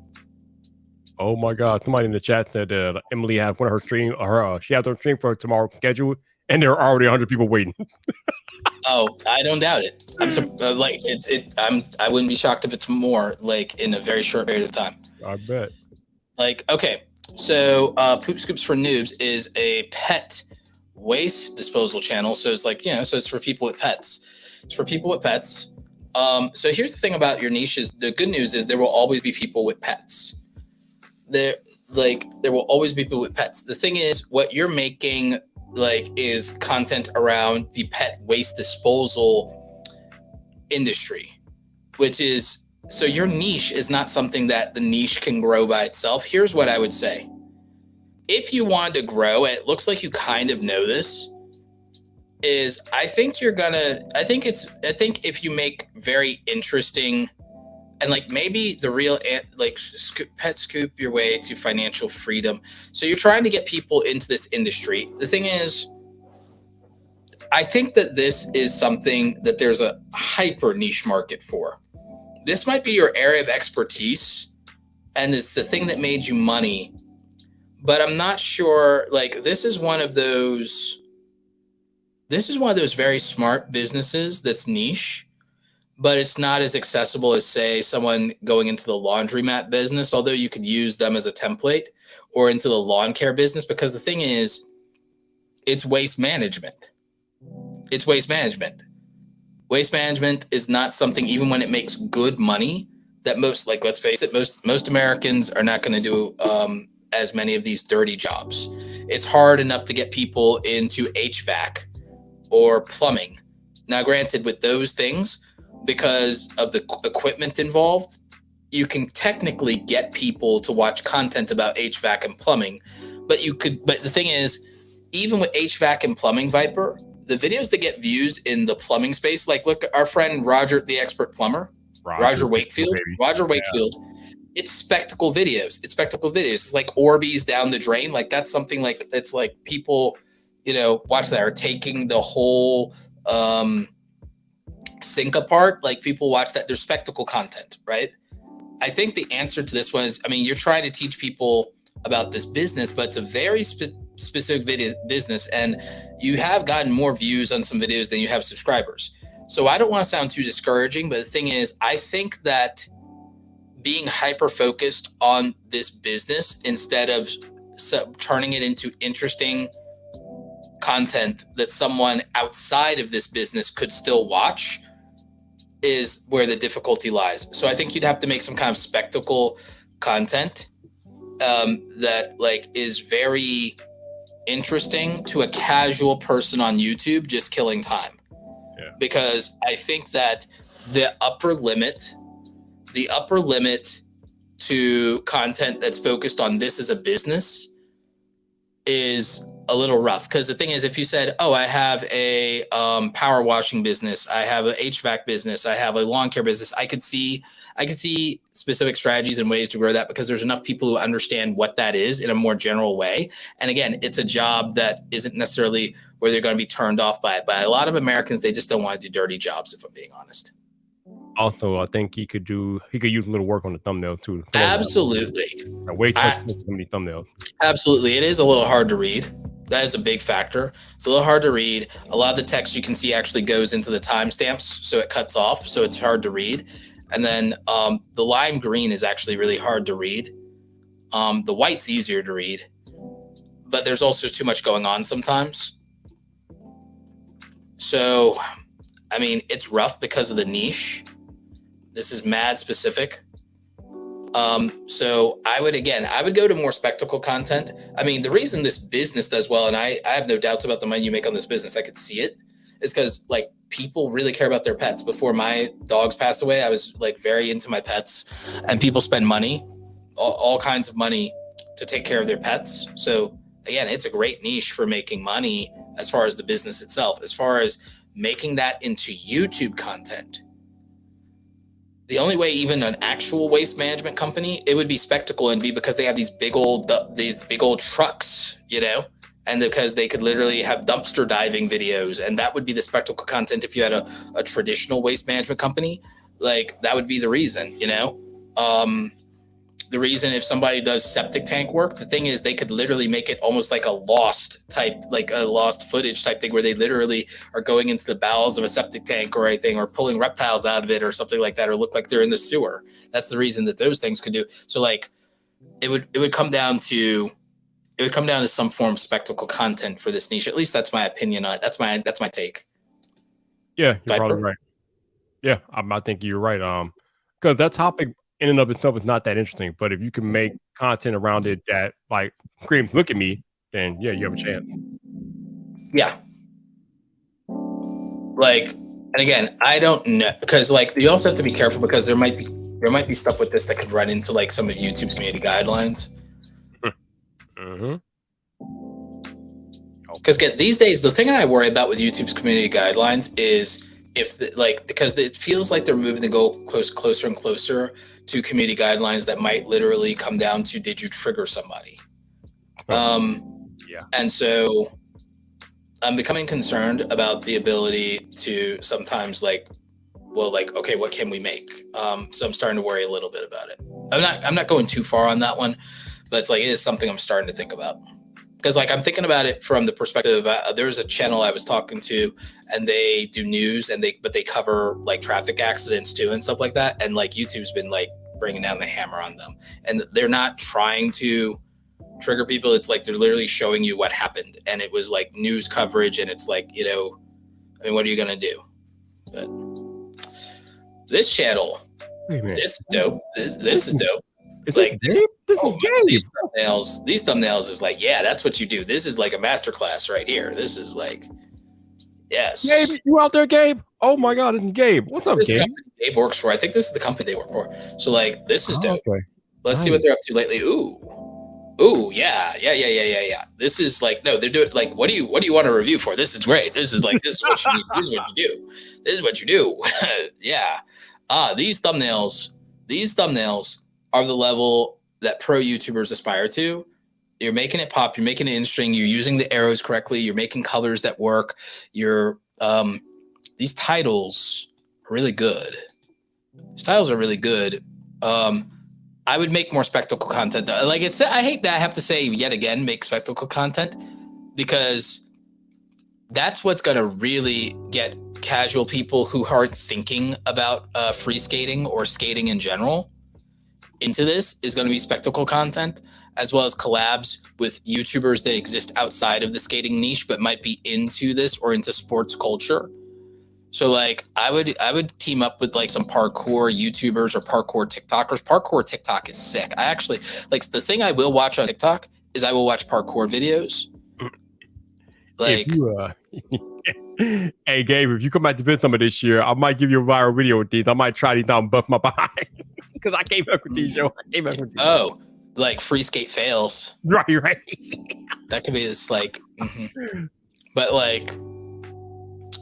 yeah, the skate park tricks with free skate. This could be a series. The skate park tricks with free skates could be a series, dude, and that would work.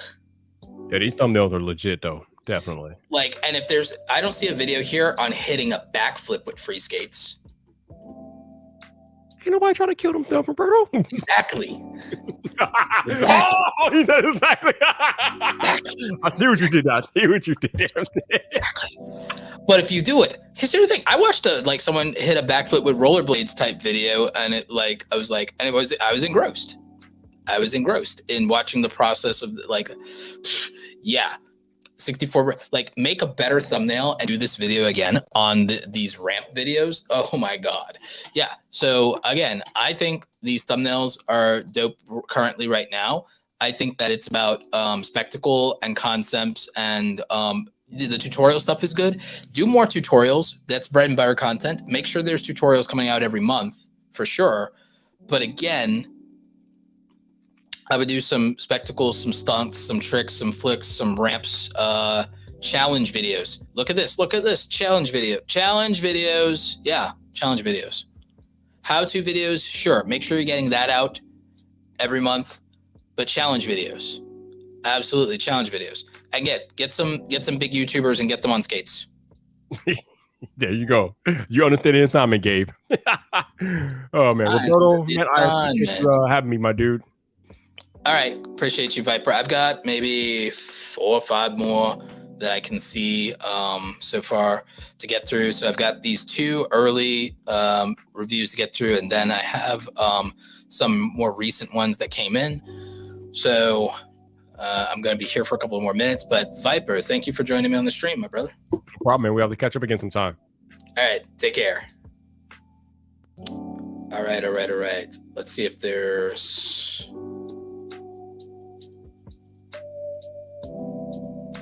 Yep.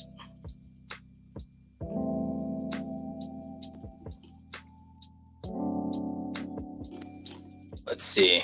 All right, we've got about 2 or 3 earlier super chats, and then we've got about 3 more. Yeah. Hitflix says, Roberto, I found your channel through a Photoshop tutorial back in the early 2000s. Yep, see there?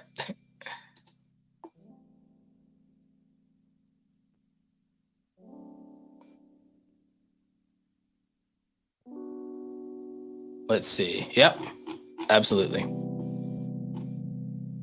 Yeah, shout out to Viper for joining us.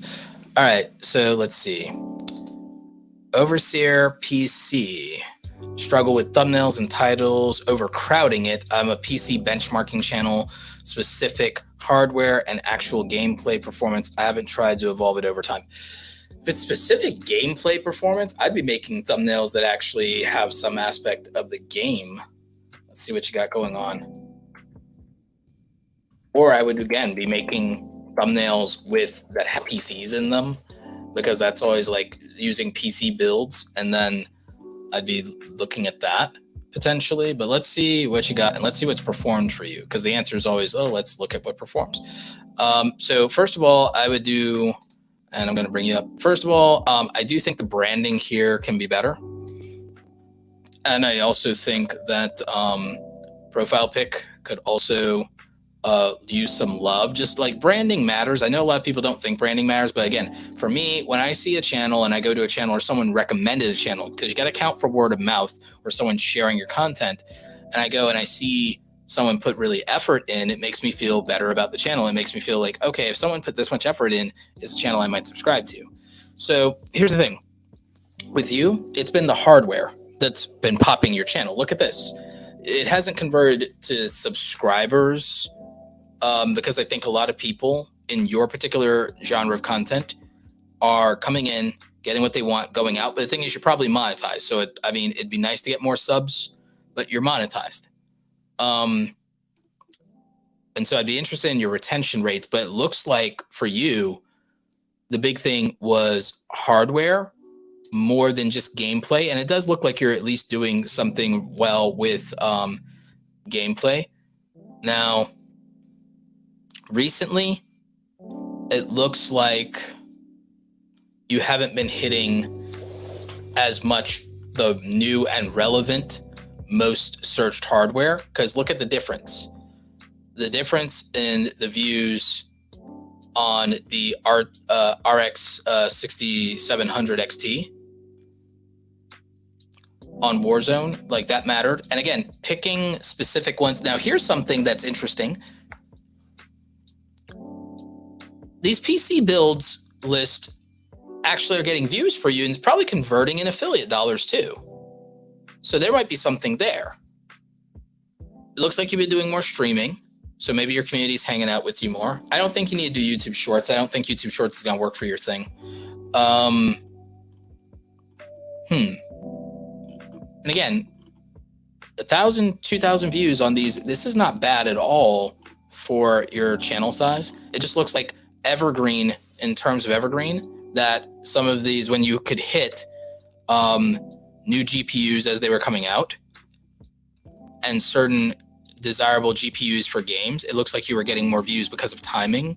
So I think you just have to be able to put yourself in a position to plan a strategy around timing. These thumbnails aren't perfect, but they're not bad and they are working. So I think that you have found genres of games and specific games that perform best for your channel, because even a couple of months ago, you were getting more views on some of these. Not always, because look at this one. Shorts aren't working for you. Abandon shorts on this, for this channel, abandon shorts because it's just not working. Time to scrap it. You're not getting what the like, and I'm not saying you specifically, but like shorts are not doing for you what shorts are supposed to be. Content that the reason people make shorts is to get viral views. If that's not happening at this point, maybe it's not worth pursuing on this channel, because your live streams are getting more views, earning more revenue, bringing your community together and getting more views and performing better than shorts. If live streams are beating shorts, it's time to abandon shorts. If live streams are outperforming shorts by 10 to 1, it's time to abandon YouTube Shorts for your channel. So I don't think YouTube Shorts is doing enough for you to justify it, compared to look at regular videos and look at your streams. So look at what's performing and look at why. Comparison videos do well for you. So I would double down. Look, I think this is a problem that's solvable and that your channel could grow by going into your analytics, because you have performers. You have performers in the last year. You have some good stuff, but look at stuff that didn't perform. It's time to scrap everything that is like, okay, this doesn't work, and identify what does and really go hard in the paint. So we've identified shorts. Like if we even look at your most viewed videos, it's not shorts. There's it's like if we go and we sort by your most popular videos of all time, not a single one of your most popular videos of all time are shorts, but you do have a stream that massively performed well for you. I don't even think shorts makes it into your top 100 videos. So looking at this, I could go back and I could look at your top, say 20, 25 videos, because you have so much content. And then I could identify what the best performers are. We could start to categorize that, qualify that. We could basically analyze all the videos on your channel that got over, let's say 5,000 views. And then we could start to analyze out of that, well, what happened there, why, start to dig into things, click-through rates, retention rates, timing, topics, and then you could duplicate what produced that success by identifying, okay, here are topics that succeeded specifically, and here's things that I timed the market on. So what were the market conditions? Was it a new release of a game? Was it a new release of hardware? So, okay, so we got topics. We figured out topics that work. We figured out timings that work. So we know we got to drop videos when these events happen. Okay, where there are there patterns in my titles that if I phrase things a certain way, they do better. So I can identify that. Okay, thumbnails. What do my best performing thumbnails look like? Not just in views, but in click-through rates. Okay, so like maybe that's the style, and I build templates around that style so that I can duplicate those more often. Okay, great. what are the comment sections saying? What are my live stream viewers showing up for? What makes them super chat? What works there? And then that's how we get growth, is we identify, we have data here to say, okay, what produced results? We can get granular into why those results happened. We have a lot of things to measure. We measure those things, we identify those things, and then we move past the emotional feelings of like how satisfying it is or isn't. And if we say we want to grow, we want to perform, we do what performed, and then that's what would work here. But I think this has potential, but I also think there's a little bit of brand cleanup that can happen. But like this is solid work. And again, it's a very unique niche, but it clearly is providing value to a community. So good job.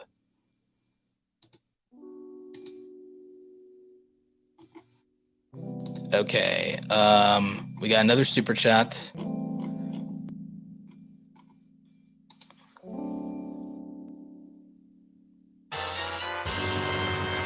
Super chat.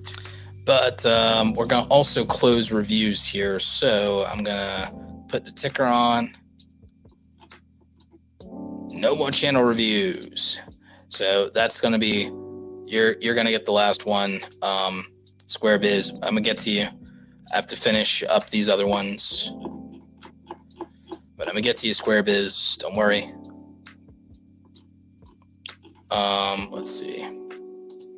And Shayna Blessed.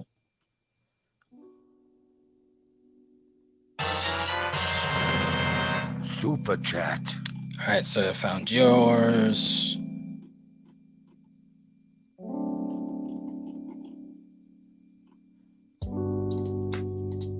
Erica J. So I'm finding the ones that I didn't shout out, but we're going to super chat. We're gonna get to them, but like these, like, yep, these are gonna be like last call because you can literally see me fading. You can see me fading right now. So that's gonna be that. Because yeah. Let's see. I think I found all of those. Plus, I have the ones I bookmarked. Yep. So let's see. I just have one old one to do, and then I have all the new ones. So sketch my story. Let's see what you're about.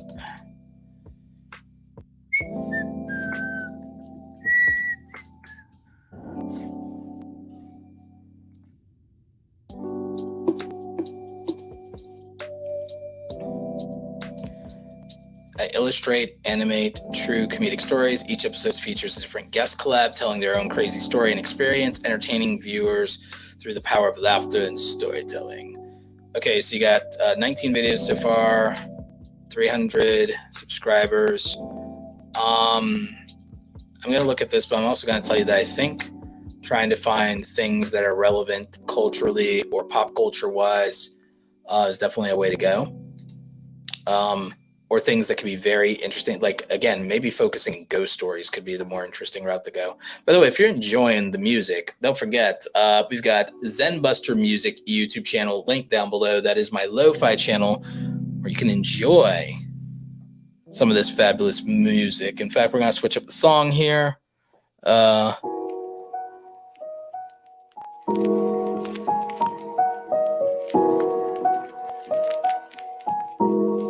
Look at that.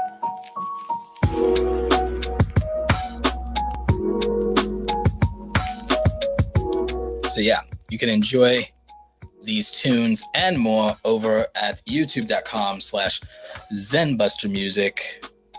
So there's that. But let us continue.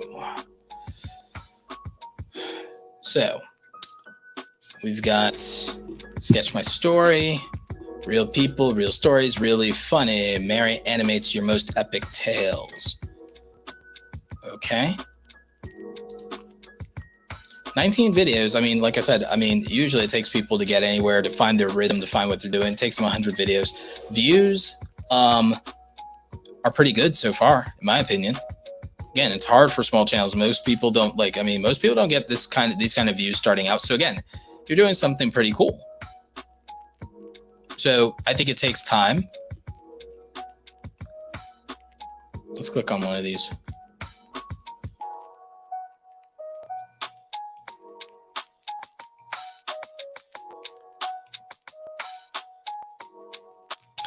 Reminds me a little bit of Swoozy.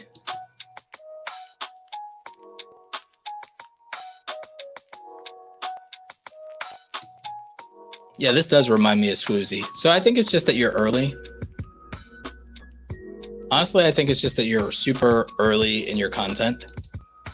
I think what you're doing is dope. I think this works. So here's the thing though.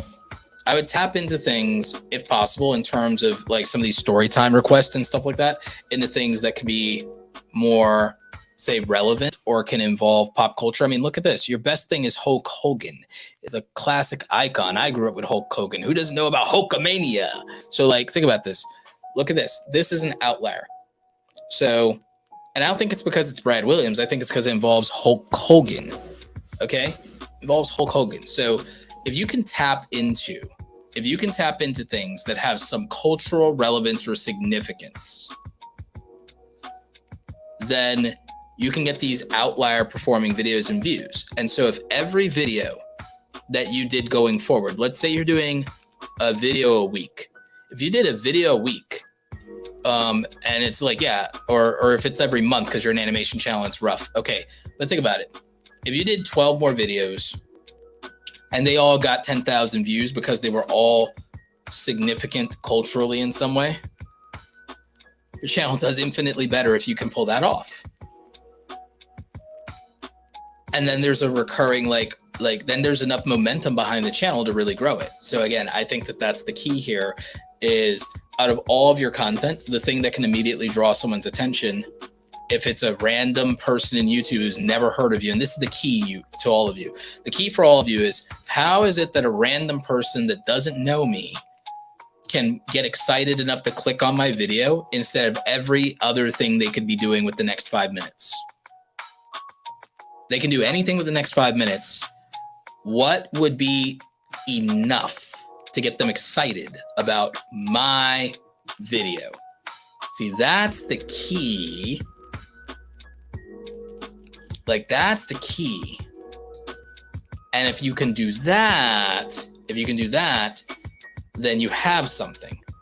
And if you can do that, then you're going to be able to grow, because there's going to be a reason for that growth to happen. All the search results for that might be about Brad. I agree with you. The search results might be about Brad because he's like a current comedian, Brad Williams. However, I don't think they're clicking for Brad Williams. Now, I could be wrong about that, but the difference would be how much of the traffic for that video came from search. If I knew that, then that makes it more relevant. But hey, if I'm wrong and Brad Williams is like really crushing it as a comedian right now, then maybe that's the answer. Maybe that's the answer. And if that's the answer, and if it's current comedians, then I would try and find more people that are in that comedian niche. Maybe some of the guests that Schultz has on or that Rogan has on, you know, I would like pick from that, you know, so that's a possibility. And again, maybe I just am not educated enough about the comedy niche, which is fine. It's 99% search is where that comes on. Okay, I stand corrected. Then it's that Brad Williams is. So here's the thing. If that's the case, who else is in Brad Williams' circle? Or maybe some other comedians like that are kind of adjacent to that. Figure out which other comedians. Watch this. Figure out which other comedians are kind of adjacent to or have some relationship, or people who search for Brad Williams or are into Brad Williams also watch. Find that circle and then try and reach out and do that.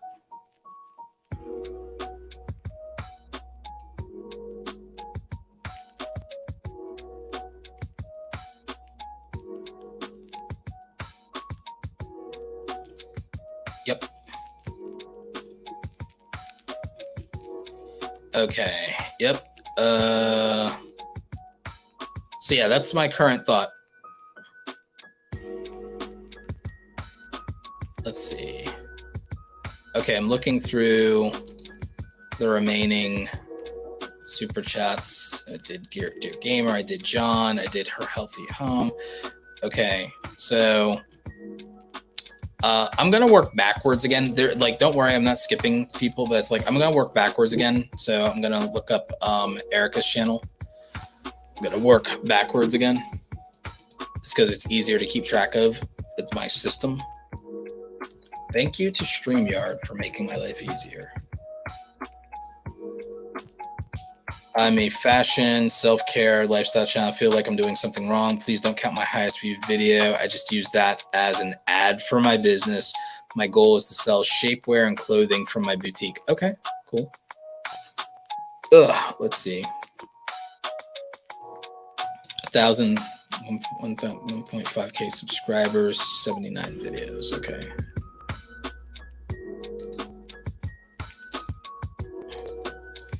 First of all, this is baller branding. I like this branding. Let's change up the tunes a little bit.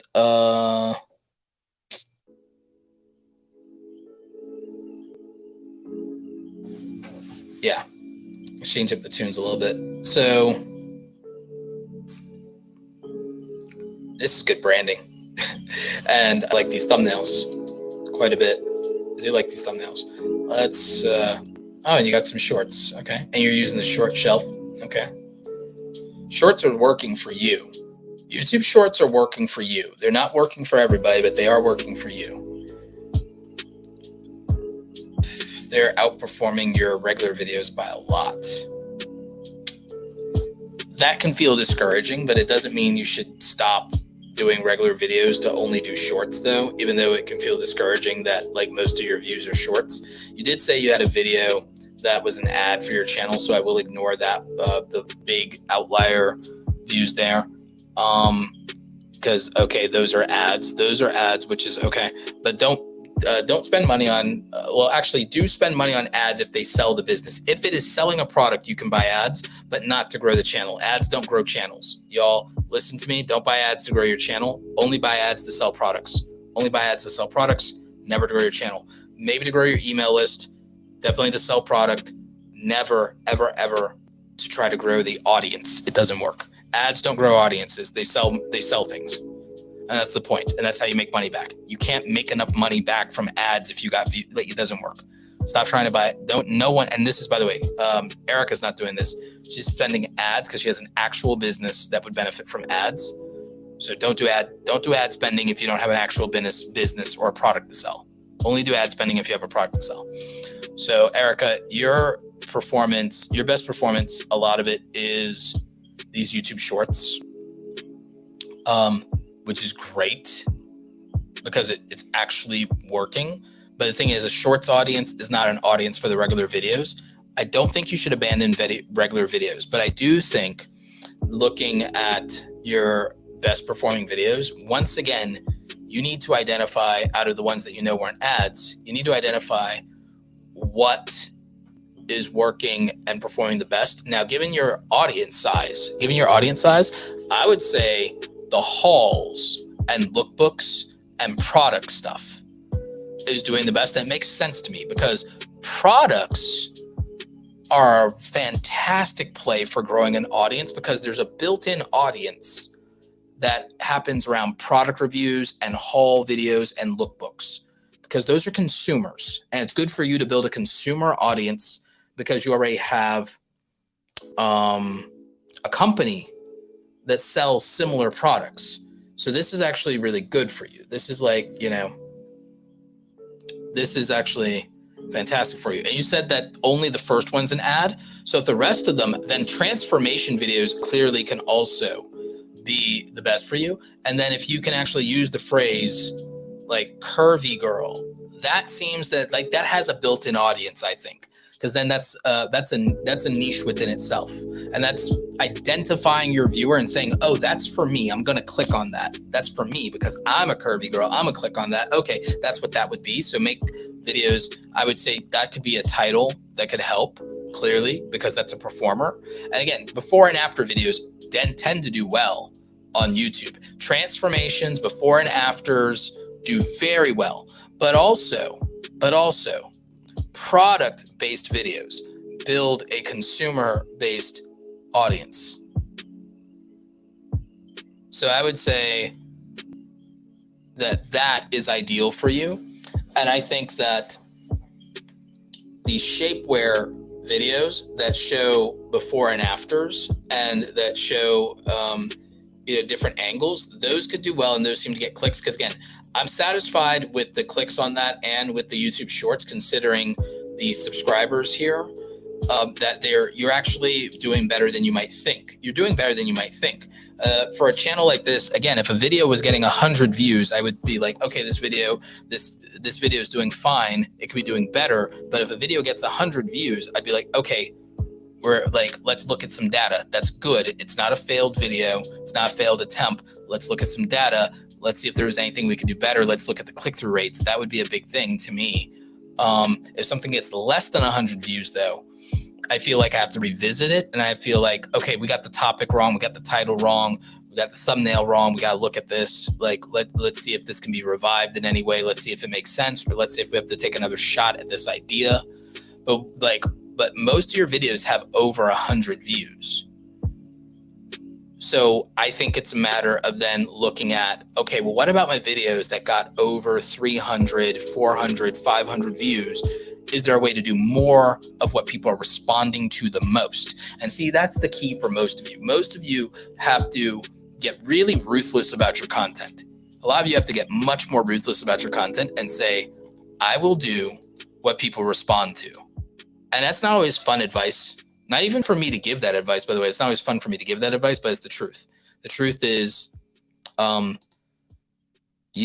is based on response. And when we do things that have been proven to get a response, that's what's going to grow us. And it's the same thing in retail, by the way. It's the same thing in retail. So again, for you, Erica, I think doing those videos and doing anything product-based as well that targets your main consumers. Because again, a consumer audience is the key to making money in YouTube, don't get me wrong. So I would focus on that, especially since you have an actual business. I would focus on buyers.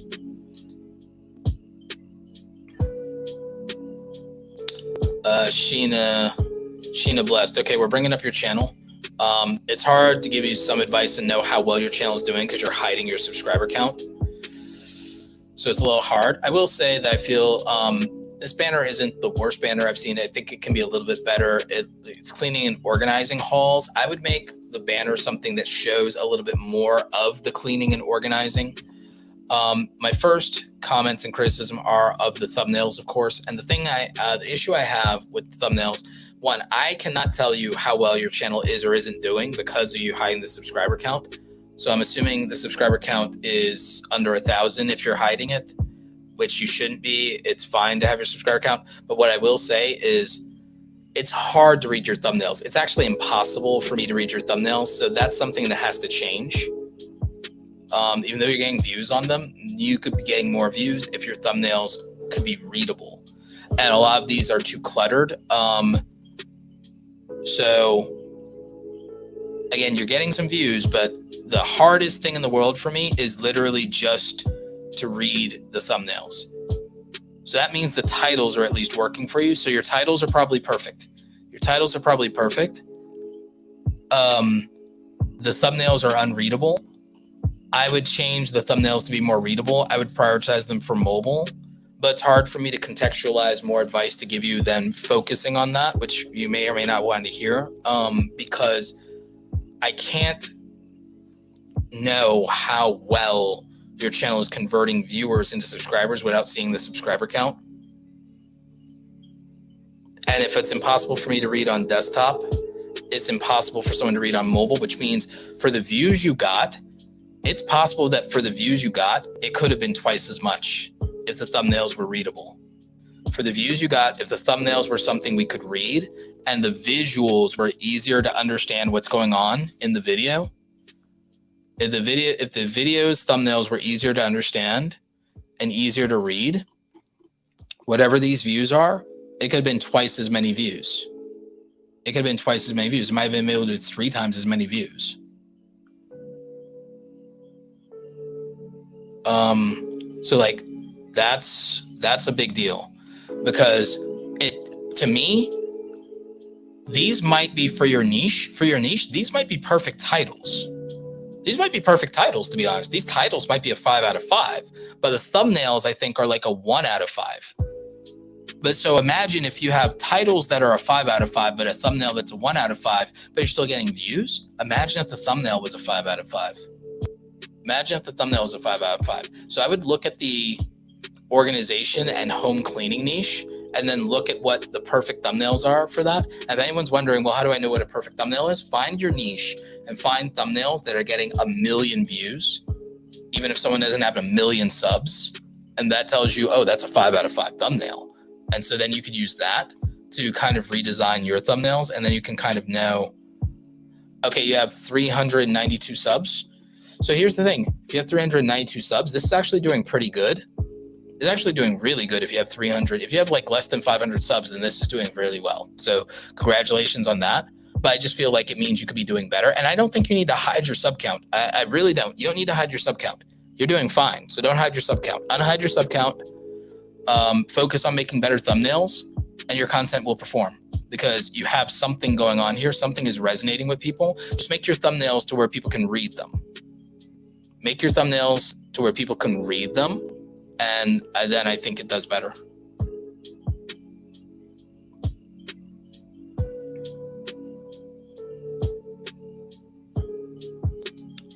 So let's see. I think we've got Square Biz, Think Flight, NTEG Family, and then I think we're done.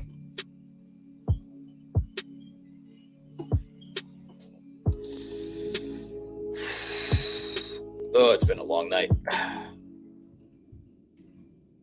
How long have we been streaming? Oh my God, it's almost been 2 hours. I'm dying. I'm gonna end up sleeping in. I was supposed to wake up early tomorrow too.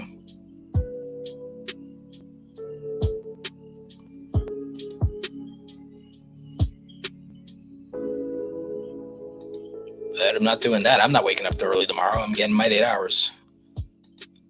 See, everybody wants to say, oh, hustle culture is toxic. No, most of us sleep 8 hours. Most of us can say, oh, I'm gonna sleep 8 hours, I'm gonna do whatever, because like when you're a small business owner, you can kind of do that. Like all of us small business owners, y'all gotta understand, like we go to the gym, we eat salads, we eat good food. Most of us who like are like want to take care of our bodies, you'll notice we're posting our salads to Instagram stories. We're posting our vacations to Instagram stories. Well, except for me, because I don't go on vacations. I only go on working vacations. I only go to conferences. And then we're posting our gym selfies, except for me, because like I work out at home. So, which I'm about to change that. I'm about to go to a gym near my house that's always open. So I'm gonna just like, it's walking distance, so I can just drive up there all the time because it's like 5 minutes. But yeah, like, but we sleep. Like we don't say, oh, like I've never seen a serious entrepreneur like talk about like sleeping 4 hours or whatever. That's stuff you do when you're on the struggle bus and you're trying to get off the struggle bus because you ain't got a choice. But when people have been doing business for 5-10 years, they don't do that anymore. You do that for like 1 or 2 years sometimes when you got to get off the struggle bus. Sometimes you do unhealthy things to get off the struggle bus. But like successful people sleep 8 hours. Or again, doctors wise, you don't have to sleep 8 hours. Most doctors agree that somewhere between 6 and 8. People have different rhythms. Sleeping more than 8 hours is actually really bad for most people because then you build up lactic acid and your muscles like it's not good. It's not healthy for most people to sleep more than 8 hours. So most people sleep 6, 7, or 8 hours and not more than that if they're actually healthy. And by actually healthy, I mean people that you know are healthy and going to the gym and like crushing it. Like, yeah, like people who are successful, they don't do a toxic, oh, hustle culture is toxic. It's like, then why are all of us eating salads, hiring personal trainers, lifting weights, and going on vacation and sleeping 8 hours? And why do all of us have Oura Rings and Apple Watches and Pelotons? Right. Because there's nothing wrong with hustle culture. What's wrong is that there are people who hate their job and what the circumstances of their life are, projecting a narrative onto people who have transformed their lives, left jobs they hate, do things they like every day, enjoy it enough to put in the hours that it takes to be successful at it. Key difference. But I digress. Back to channel reviews. So, Square Business. Nice job on some of these thumbnails. These are like actually some pretty dope. I like these thumbnails. I really like these thumbnails. This is actually really nice. I like this. So, solid topics. Credit scores and credit cards are absolutely really good. And you could figure out, in your niche, you can actually figure out a lot of good topics based on some of Graham Stephan's best performing videos would probably work for you to change those topics and titles in a way that works for you. But you got some solid videos going on here, some solid thumbnails. You haven't been doing this very long. So you've been doing this about a year. Good job. You're almost at 10,000 subscribers. 90% of YouTubers don't get to 10,000 subscribers. So like finishing out these channel reviews strong. You got a good channel here. Let's see what's been the most popular, most successful videos for you. Let's see what you got here. Some of the thumbnails are trying to be too clever, if I'm being honest. Like some of them trying to be a little too clever. Another thing you can learn from Graham Stephan, like don't be overly clever with some of these, but you're doing good. These thumbnails, you've got you've got some solid thumbnails and videos. So let's see. Credit cards seem to be one of the most popular things you have going on here, which that one's gonna be obvious. And credit score. But I also think if you do things and you review how to get business accounts with these different companies like that are known, Navy Federal Credit Union, Bank of America, these big name Chase, these big names, you can build off of their name recognition. So that can help you build off of the name recognition of those things. Amex, yes. So keep using things where you can build off of name recognition. Do comparison videos and do best credit cards for this, best 5 for this, best 5 for that, best 5 banks. Like those things will definitely help you a lot. And then I think if you do more thumbnails that are like this one, like the best no PG business credit cards, that's like it's a really good thumbnail. I think more stuff like that, more stuff like this, denied, avoid these critical business, that's a good thumbnail. Bad credit score approved loans, that's a good thumbnail. So I think focusing a lot on these, focus a lot on these for sure. Top 6 best credit cards for your business or for business owners. Like, boom, that's like a good one. That's a good one. Top 15 credit cards every business owner should know. Credit cards versus charge cards. There's a lot you could do here.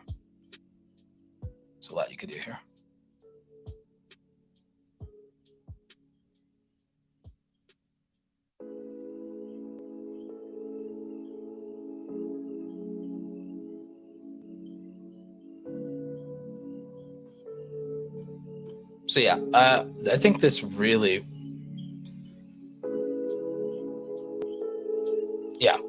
I think you have a strong channel.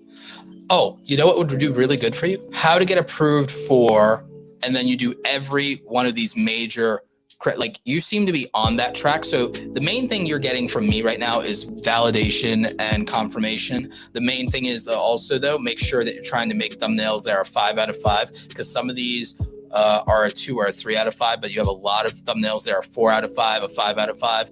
Again, I showed you some of the ones that I like the best, and they're also some of your best performers. So just keep that in mind. You're on the right track. You're very much on the right track. This is really good for someone who's only been doing this a year. When I was doing YouTube, I did my video. I did a little bit more videos than you did, so I never missed a week that first, or more or less didn't miss a week that first year of taking it seriously. Because I feel like if you're pretty close to not missing a week though. You've got what here, 5, 10, 15, 20, 25, 30. Like if you had been doing this to where you never missed a week and you had like, let's say 50 videos, you'd probably be at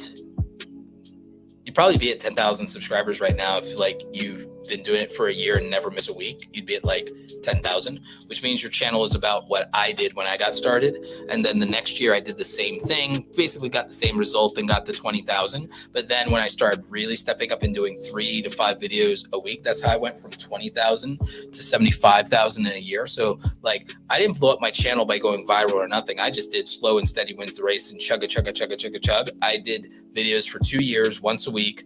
Got so fast at it in that time period that I was like, I can do 2 or 3 videos a week. So I was like, wait a minute, I can do 3 to 5 videos a week. And so I did that and I got fast and quality didn't suffer for it. And I was just cranking out videos and I went from 20 to 75,000 because the thing is I made some mistakes. I was stupid. I didn't make what was performing. If I had only made, this is old school YouTube, but if I had only made what was performing, but I was in a how-to niche just like you. So this still works. How-to niche doesn't change. That's the good news. Anything that's how-to or educational, you don't have to worry about trends or nothing for the most part. It doesn't change. If you just make what's performed for your channel the most statistically by the data, if you have anything that's education, see, entertainment is much more nuanced and harder.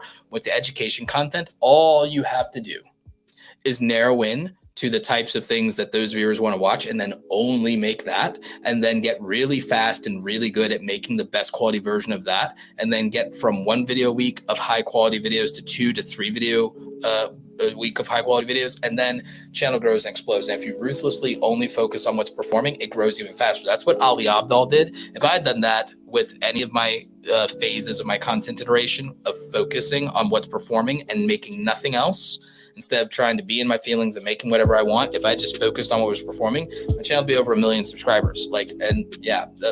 So you have the ability in this finance niche with this content. If you keep up making quality videos that perform and you narrow into what performs the most, you pick like 3 types of videos that you know, okay, those topics, and expand a little bit off of variations of those topics. Just like Ali Abdaal, just like Graham Stephan, that's the key to a channel like yours, massively performing. And so if you keep this pace, and this is the pace you can keep, then I know in another year you're at maybe 25,000 subscribers. But if you can double down and you can put out 2 to 3 videos a week, then you get to 100,000 probably in like 3-4 years. And then depending on, you could end up with an outlier video or 2. So then the sky's the limit after that. So yeah, so that's what I think. All right, last two. We've got Think Flight, and then we've got NTEG Family. So closing time.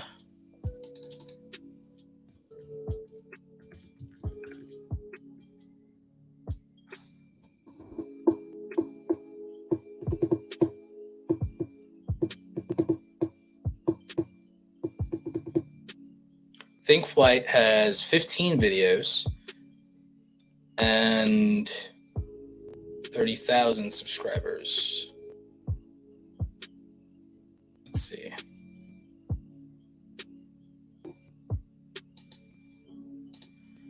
Oh, that's quality. Oh God, I love that banner. This is quality.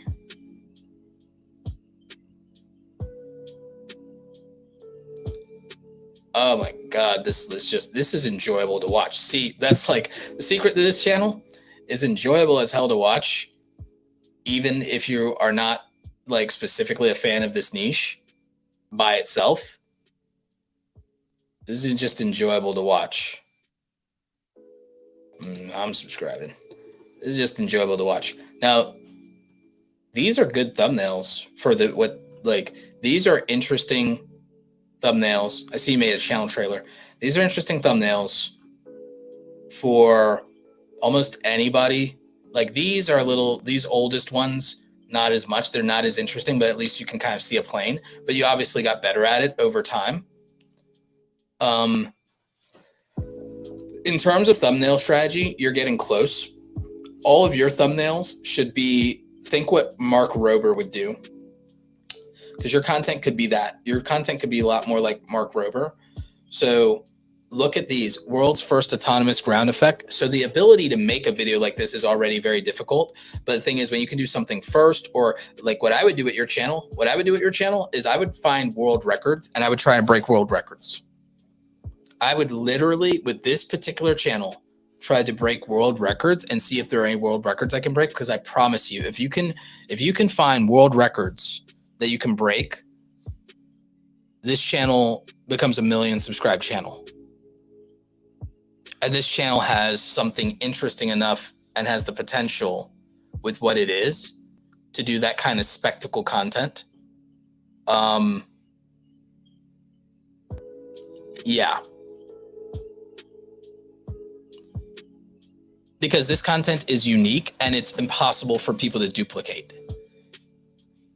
So that's one thing you already have in your favor. And that's why, even though you've done less than 20 videos, you have over 30,000 subscribers. So with your content, if your content can find a way to be consistent enough to where you can make one big spectacle video every single month without fail, or 2 big spectacle videos every month without fail. And if you can find a way once or twice a year to break a world record, this channel can go to the moon in like 3 to 5 years. In 3 to 5 years, this can be a 1 million subscribed channel in 3 to 5 years. But you have to find larger than life, groundbreaking, world's first ever things to do pretty regularly. But you could do it. The thing is, you could do it because individual videos on this channel have the potential by themselves to produce 10,000 subscribers per video. So let's say you got to a place to where you could do 15 to 20 videos a year on this channel. Then yeah, like in 3 years, this could be a 1 million subscribed channel potentially under the right circumstances. So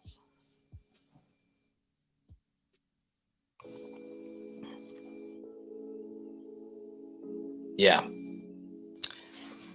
So the thing that's going well for this channel is you have unique spectacle content that a casual person could watch and enjoy. And the thing is, you probably get high retention watch time on these individual videos. That's also why they're probably performing so well, is you're getting completion of these videos.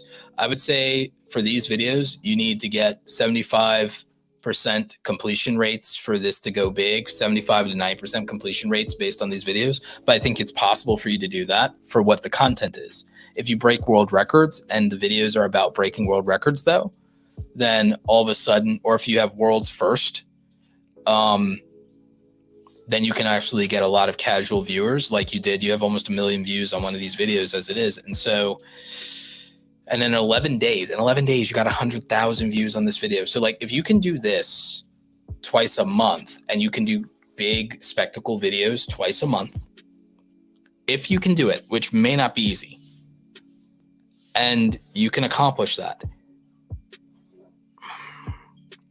and you never miss a month, and if you can even a couple of times a year attempt world records or break world records, even if you attempt them, it's worth it.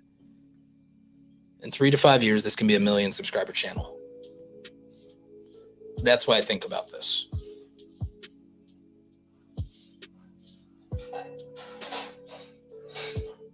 Now, again, I recognize that this is also extremely difficult and this is extremely unique content. But the other thing is, the good news is it can't be reproduced. No one can make this content. And that's a hard thing to find in YouTube, is to find content that nobody else can make. That's extremely hard to do. It's radically difficult. Most people can't do it. So my compliments and kudos. And again, that's my advice. My advice is the strategic advice, because I think you have a good handle on the rest for the most part.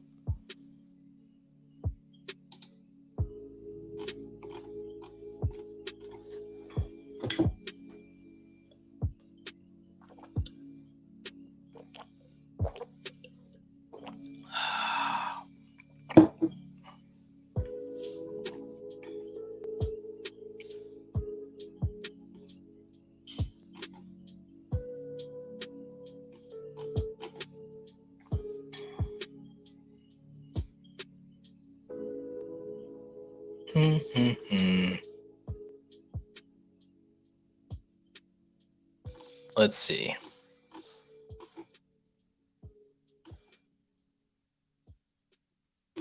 All right, looks like we have excuse me. We have, my voice is pretty much gone here. So it's a good thing we're wrapping up. We have NTEG Family YouTube as our final channel review. So let's get to it.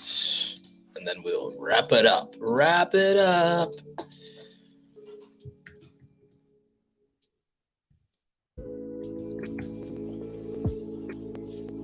Hope y'all are enjoying the stream, enjoying the tunes, enjoying the vibes. I'm going to bed after this. Straight to bed after this. Like, it will not even be difficult.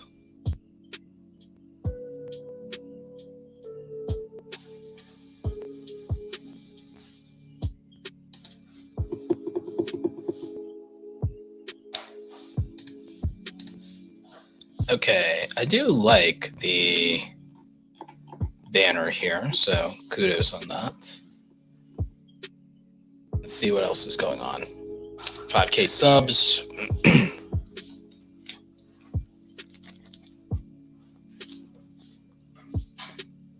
Let's see the video library.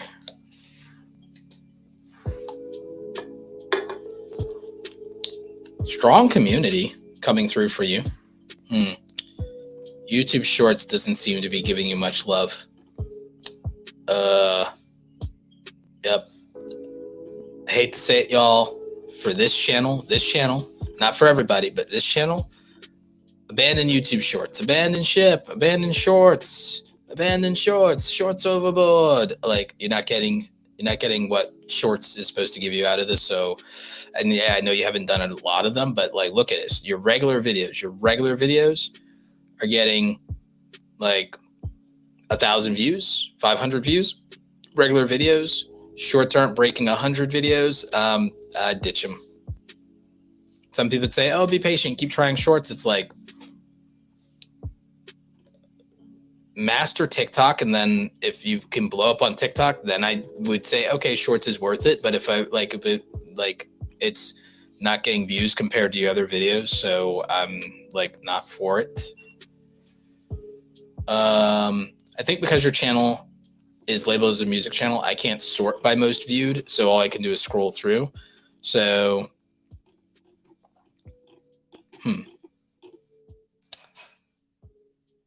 here's the thing.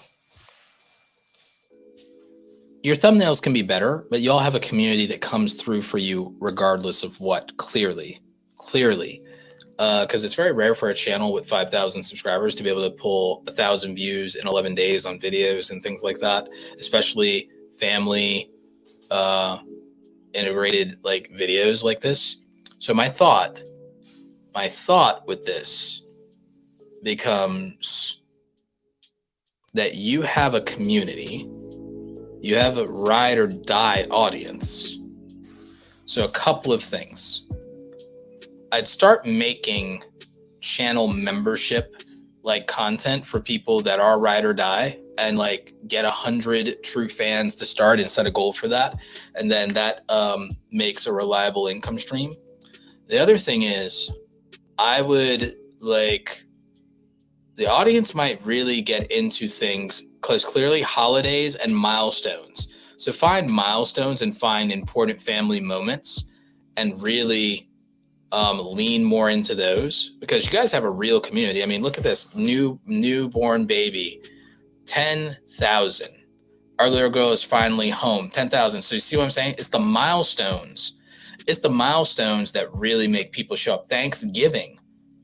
So the more of these milestones that you can capitalize on and identify and bring out like a calendar, that's what will really bring them together.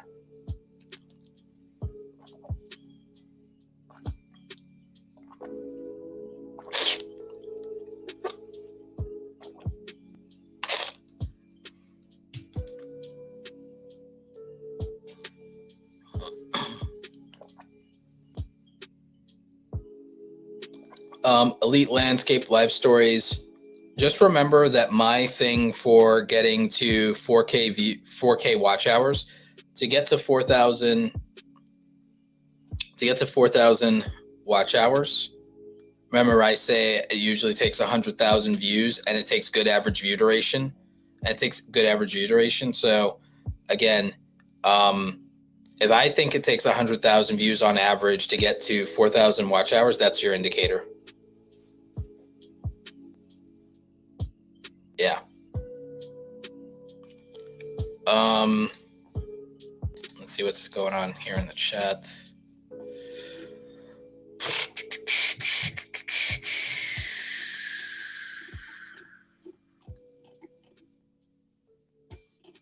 Thank you, Doug Houston, for holding it down, by the way, in the chat. I appreciate you, brother.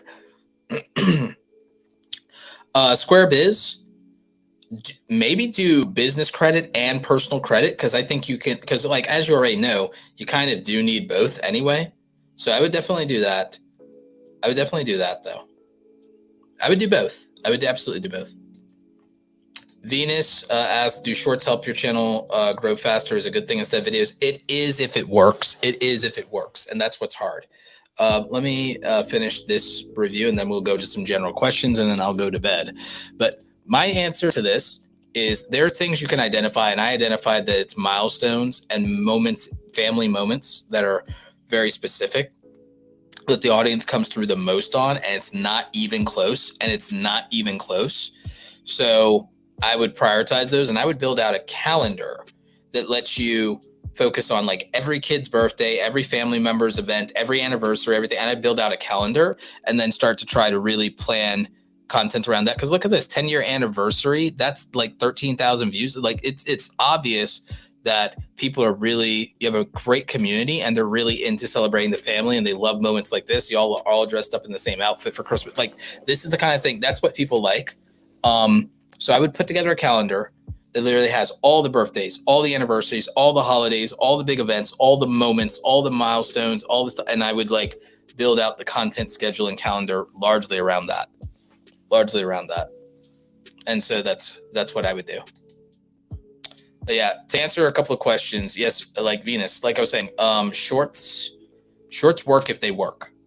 Which is really hard to say because the reason you might have noticed, I don't make shorts on my channel anymore. And I deleted the shorts that I did make. I deleted all my YouTube shorts. You know why I deleted all my YouTube shorts? I found that the performance was not anywhere near what I would get on normal video. And I waited months to see if it would pick up. And I was like, okay, I gave these shorts like 90 days to perform and they didn't. And I was like, the views are embarrassing. So I deleted them and got rid of them, at least on the main channel. I'm trying something out on some of the other channels, but I'm like, it wasn't worthwhile for my channel. So the thing is, shorts do not universally work. They don't work for every niche. They don't work for every creator. They don't work for every channel. They don't work in every situation. They don't work for every style.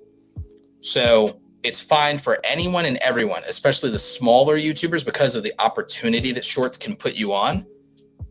But in my experience, if you have over a couple thousand subscribers and you're getting decent views on your videos, I think maybe start a different channel for shorts if you're going to do something with it, because it hasn't, like, we've been reviewing channels all night and very few of them have gotten something off of shorts. And when they are getting something off of shorts, I tell them, okay, maybe you double down on shorts. But if they have shorts and they're drastically underperforming, I say, screw it, like ditch them. So it's not that I'm against shorts or that I hate shorts. I hate that they're not predictable.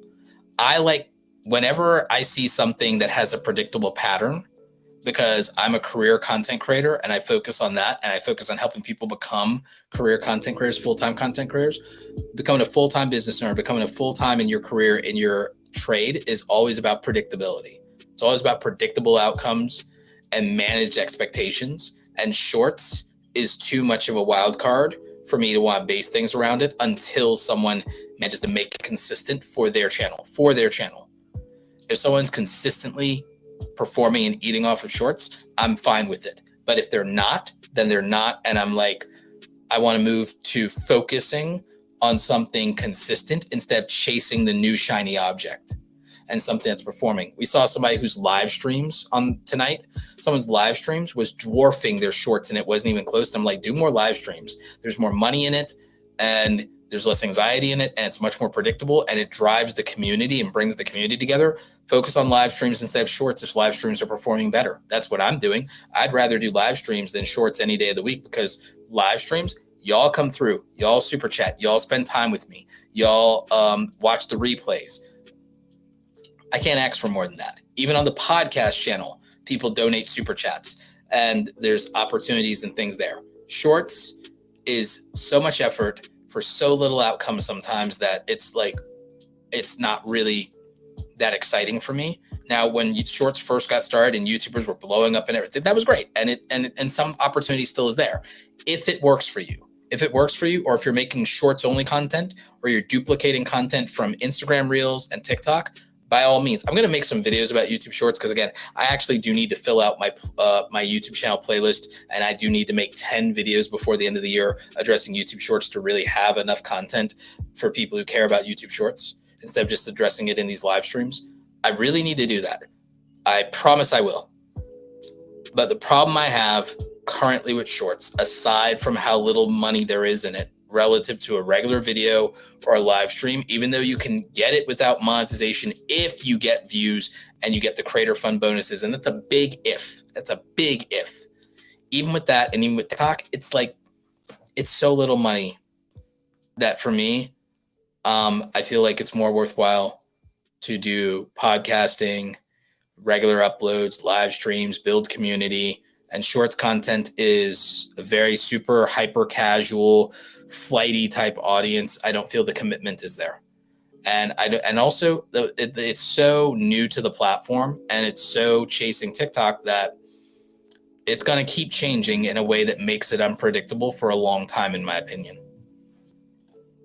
So it's not that I don't think shorts work or that they hurt a channel, even though that's how I'm going to title my video.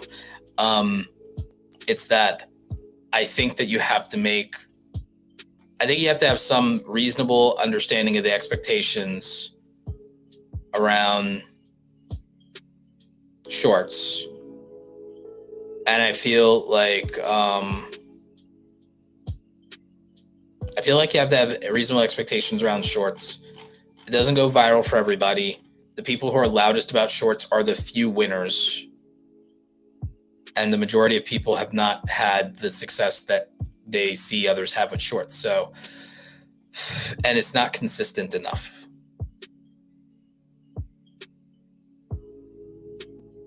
A+ for Russian, what's up? I do shorts when I don't have time to put out a full-length video, just to have a regular upload. Yeah, I could see that.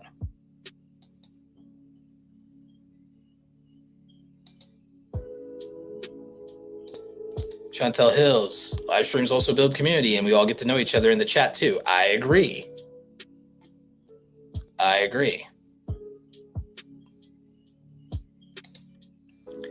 Elite Landscape Life Stories. Most of my videos are 10 to 30 minutes long, content, older crowd of viewers. That happens too. Like shorts tends to be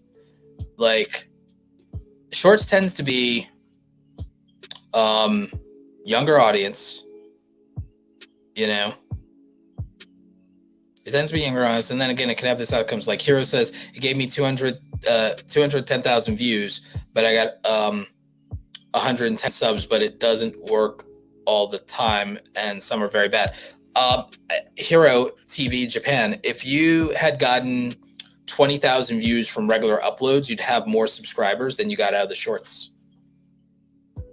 And the thing is, the shorts don't count toward monetizing your YouTube channel. The subs do, but the watch time doesn't. So you'd be better off if you got 20,000 views that produced some really solid watch time, because maybe from 20,000 views, maybe you'd have 1/4 of the watch time that you actually need to get monetized. Shorts can't do that. So, I think that if you do regular uploads without shorts and you get 100,000 views, you probably get monetized. If you get 100,000 views, you probably get 1,000 subscribers. If you get 100,000 views from regular videos, you probably get 1,000 subscribers. If you get 100,000 views and you get 3 minutes of average view duration because you made those videos 8 to 12 minutes and they were decent videos, then you get the watch hours to get monetized. That's the formula. I made a video about this, by the way. I made a video exactly how to get monetized step by step. I told everyone the exact formula. Now, what people want to complain about is I didn't tell them what videos to make. I literally did everything but told people what videos to make, which is stupid that that's what people wanted to complain about and say that, oh, I didn't give them any tips or any new information. I literally gave them the most accurate information. I literally told you how many videos to make, how many subs it converts to, generally speaking. I literally told you how long to make your videos. I literally walked people through this. I said, you have to get this many views. I said, it's 100,000 views in 12 months. And I said, okay.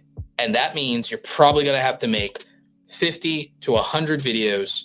And so they're going to have to average a certain amount of views potentially. And I was like, and I told you literally how long to make the videos. I said, it's 8 to 12 minutes. I said, they have to get at least 3 minutes of average view duration on 100,000 views because that gives you the watch time hours. And I said, and you have to get the views. And it's like, I cannot sit there and tell you literally what every one of those 50 damn videos should be, or every one of those 100 damn videos should be. Because literally at that point, I might as well just make the content for you because that's it. Like, that's literally it. That is the most accurate way to get 1,000 subscribers and 4,000 hours of watch time is to make regular uploads and to make them in such a way that accomplishes this formula. And someone either has the skill and ability to do that or they don't. And that's how it is. And that's how it is. I mean, it is a mathematical equation, but you do have to have the ability to execute on it. Super Robot Ed says, I used Roberto Blake's formula and I'm monetized. You have to pay attention to those analytics, but once you grind, the results are there. Now I have to hone my content. That's really what it is. It's like, once you know, actually her healthy home at 100,000 views, it's 1%. It's only 1% of the views that have to convert. Is 100,000 views, 1% converting to subscribers, 1,000 subscribers, and then 100,000 views, averaging 3 minutes of average view duration is 300,000 watch hours, 300,000 watch minutes. 300,000 watch minutes is over because you only need 240,000 watch minutes to get to 4,000 hours. So this gives you a safety threshold in case some of it doesn't qualify for whatever reason. And so that's how you do it. And boom, that is literally the numbers. It's literally the numbers. It is a numbers game to get monetized. Monetization is a numbers game. And you just have to hit the numbers. And I almost did it with the music channel, Zenbuster Music. I almost did it with the music channel. My timing was off and I was not consistent enough. But if I had been consistent, Zenbuster Music would be monetized because I was at 3,000 watch hours. I was at 3,000 watch hours for the music channel. By the way, guys, check out the music channel. Go to youtube.com/Zenbuster. You just type in Zenbuster in YouTube, or you go to youtube.com/Zenbuster. Please, y'all, play the music in the background while y'all are at work all day, every day, if you can. Please help me out. Go to the music channel. Listen to the music in the background. We got 10-hour loops or whatever. You can play it while you're at work. Just if you guys listen to the music, we can get that channel monetized, and I'll get some really good data out of that. But we got really close before, but the counter kind of went back down a little bit to about 1,000 or 2,000 hours because what happened was I wasn't consistent. I took time off from the uploads, and if I had uploaded more to the music channel, like one song took off and gave me 1,000 hours for one song. One video, 1,000 hours. So again, if I just kept grinding, I'd have another monetized channel, just like I did with the podcast channel. Podcast channel got monetized. So again, I know that this works because even on other channels, not just my channel, clients' channels, some of you in the audience, but even with that, like, the formula works. The thing is with Zenbuster, I just did not make enough content in a 12-year period because I took months off from the channel is what happened. And I also just did not consistently grind. If I never missed a week of uploads and I'd been uploading to that channel without fail, it would have absolutely made monetization.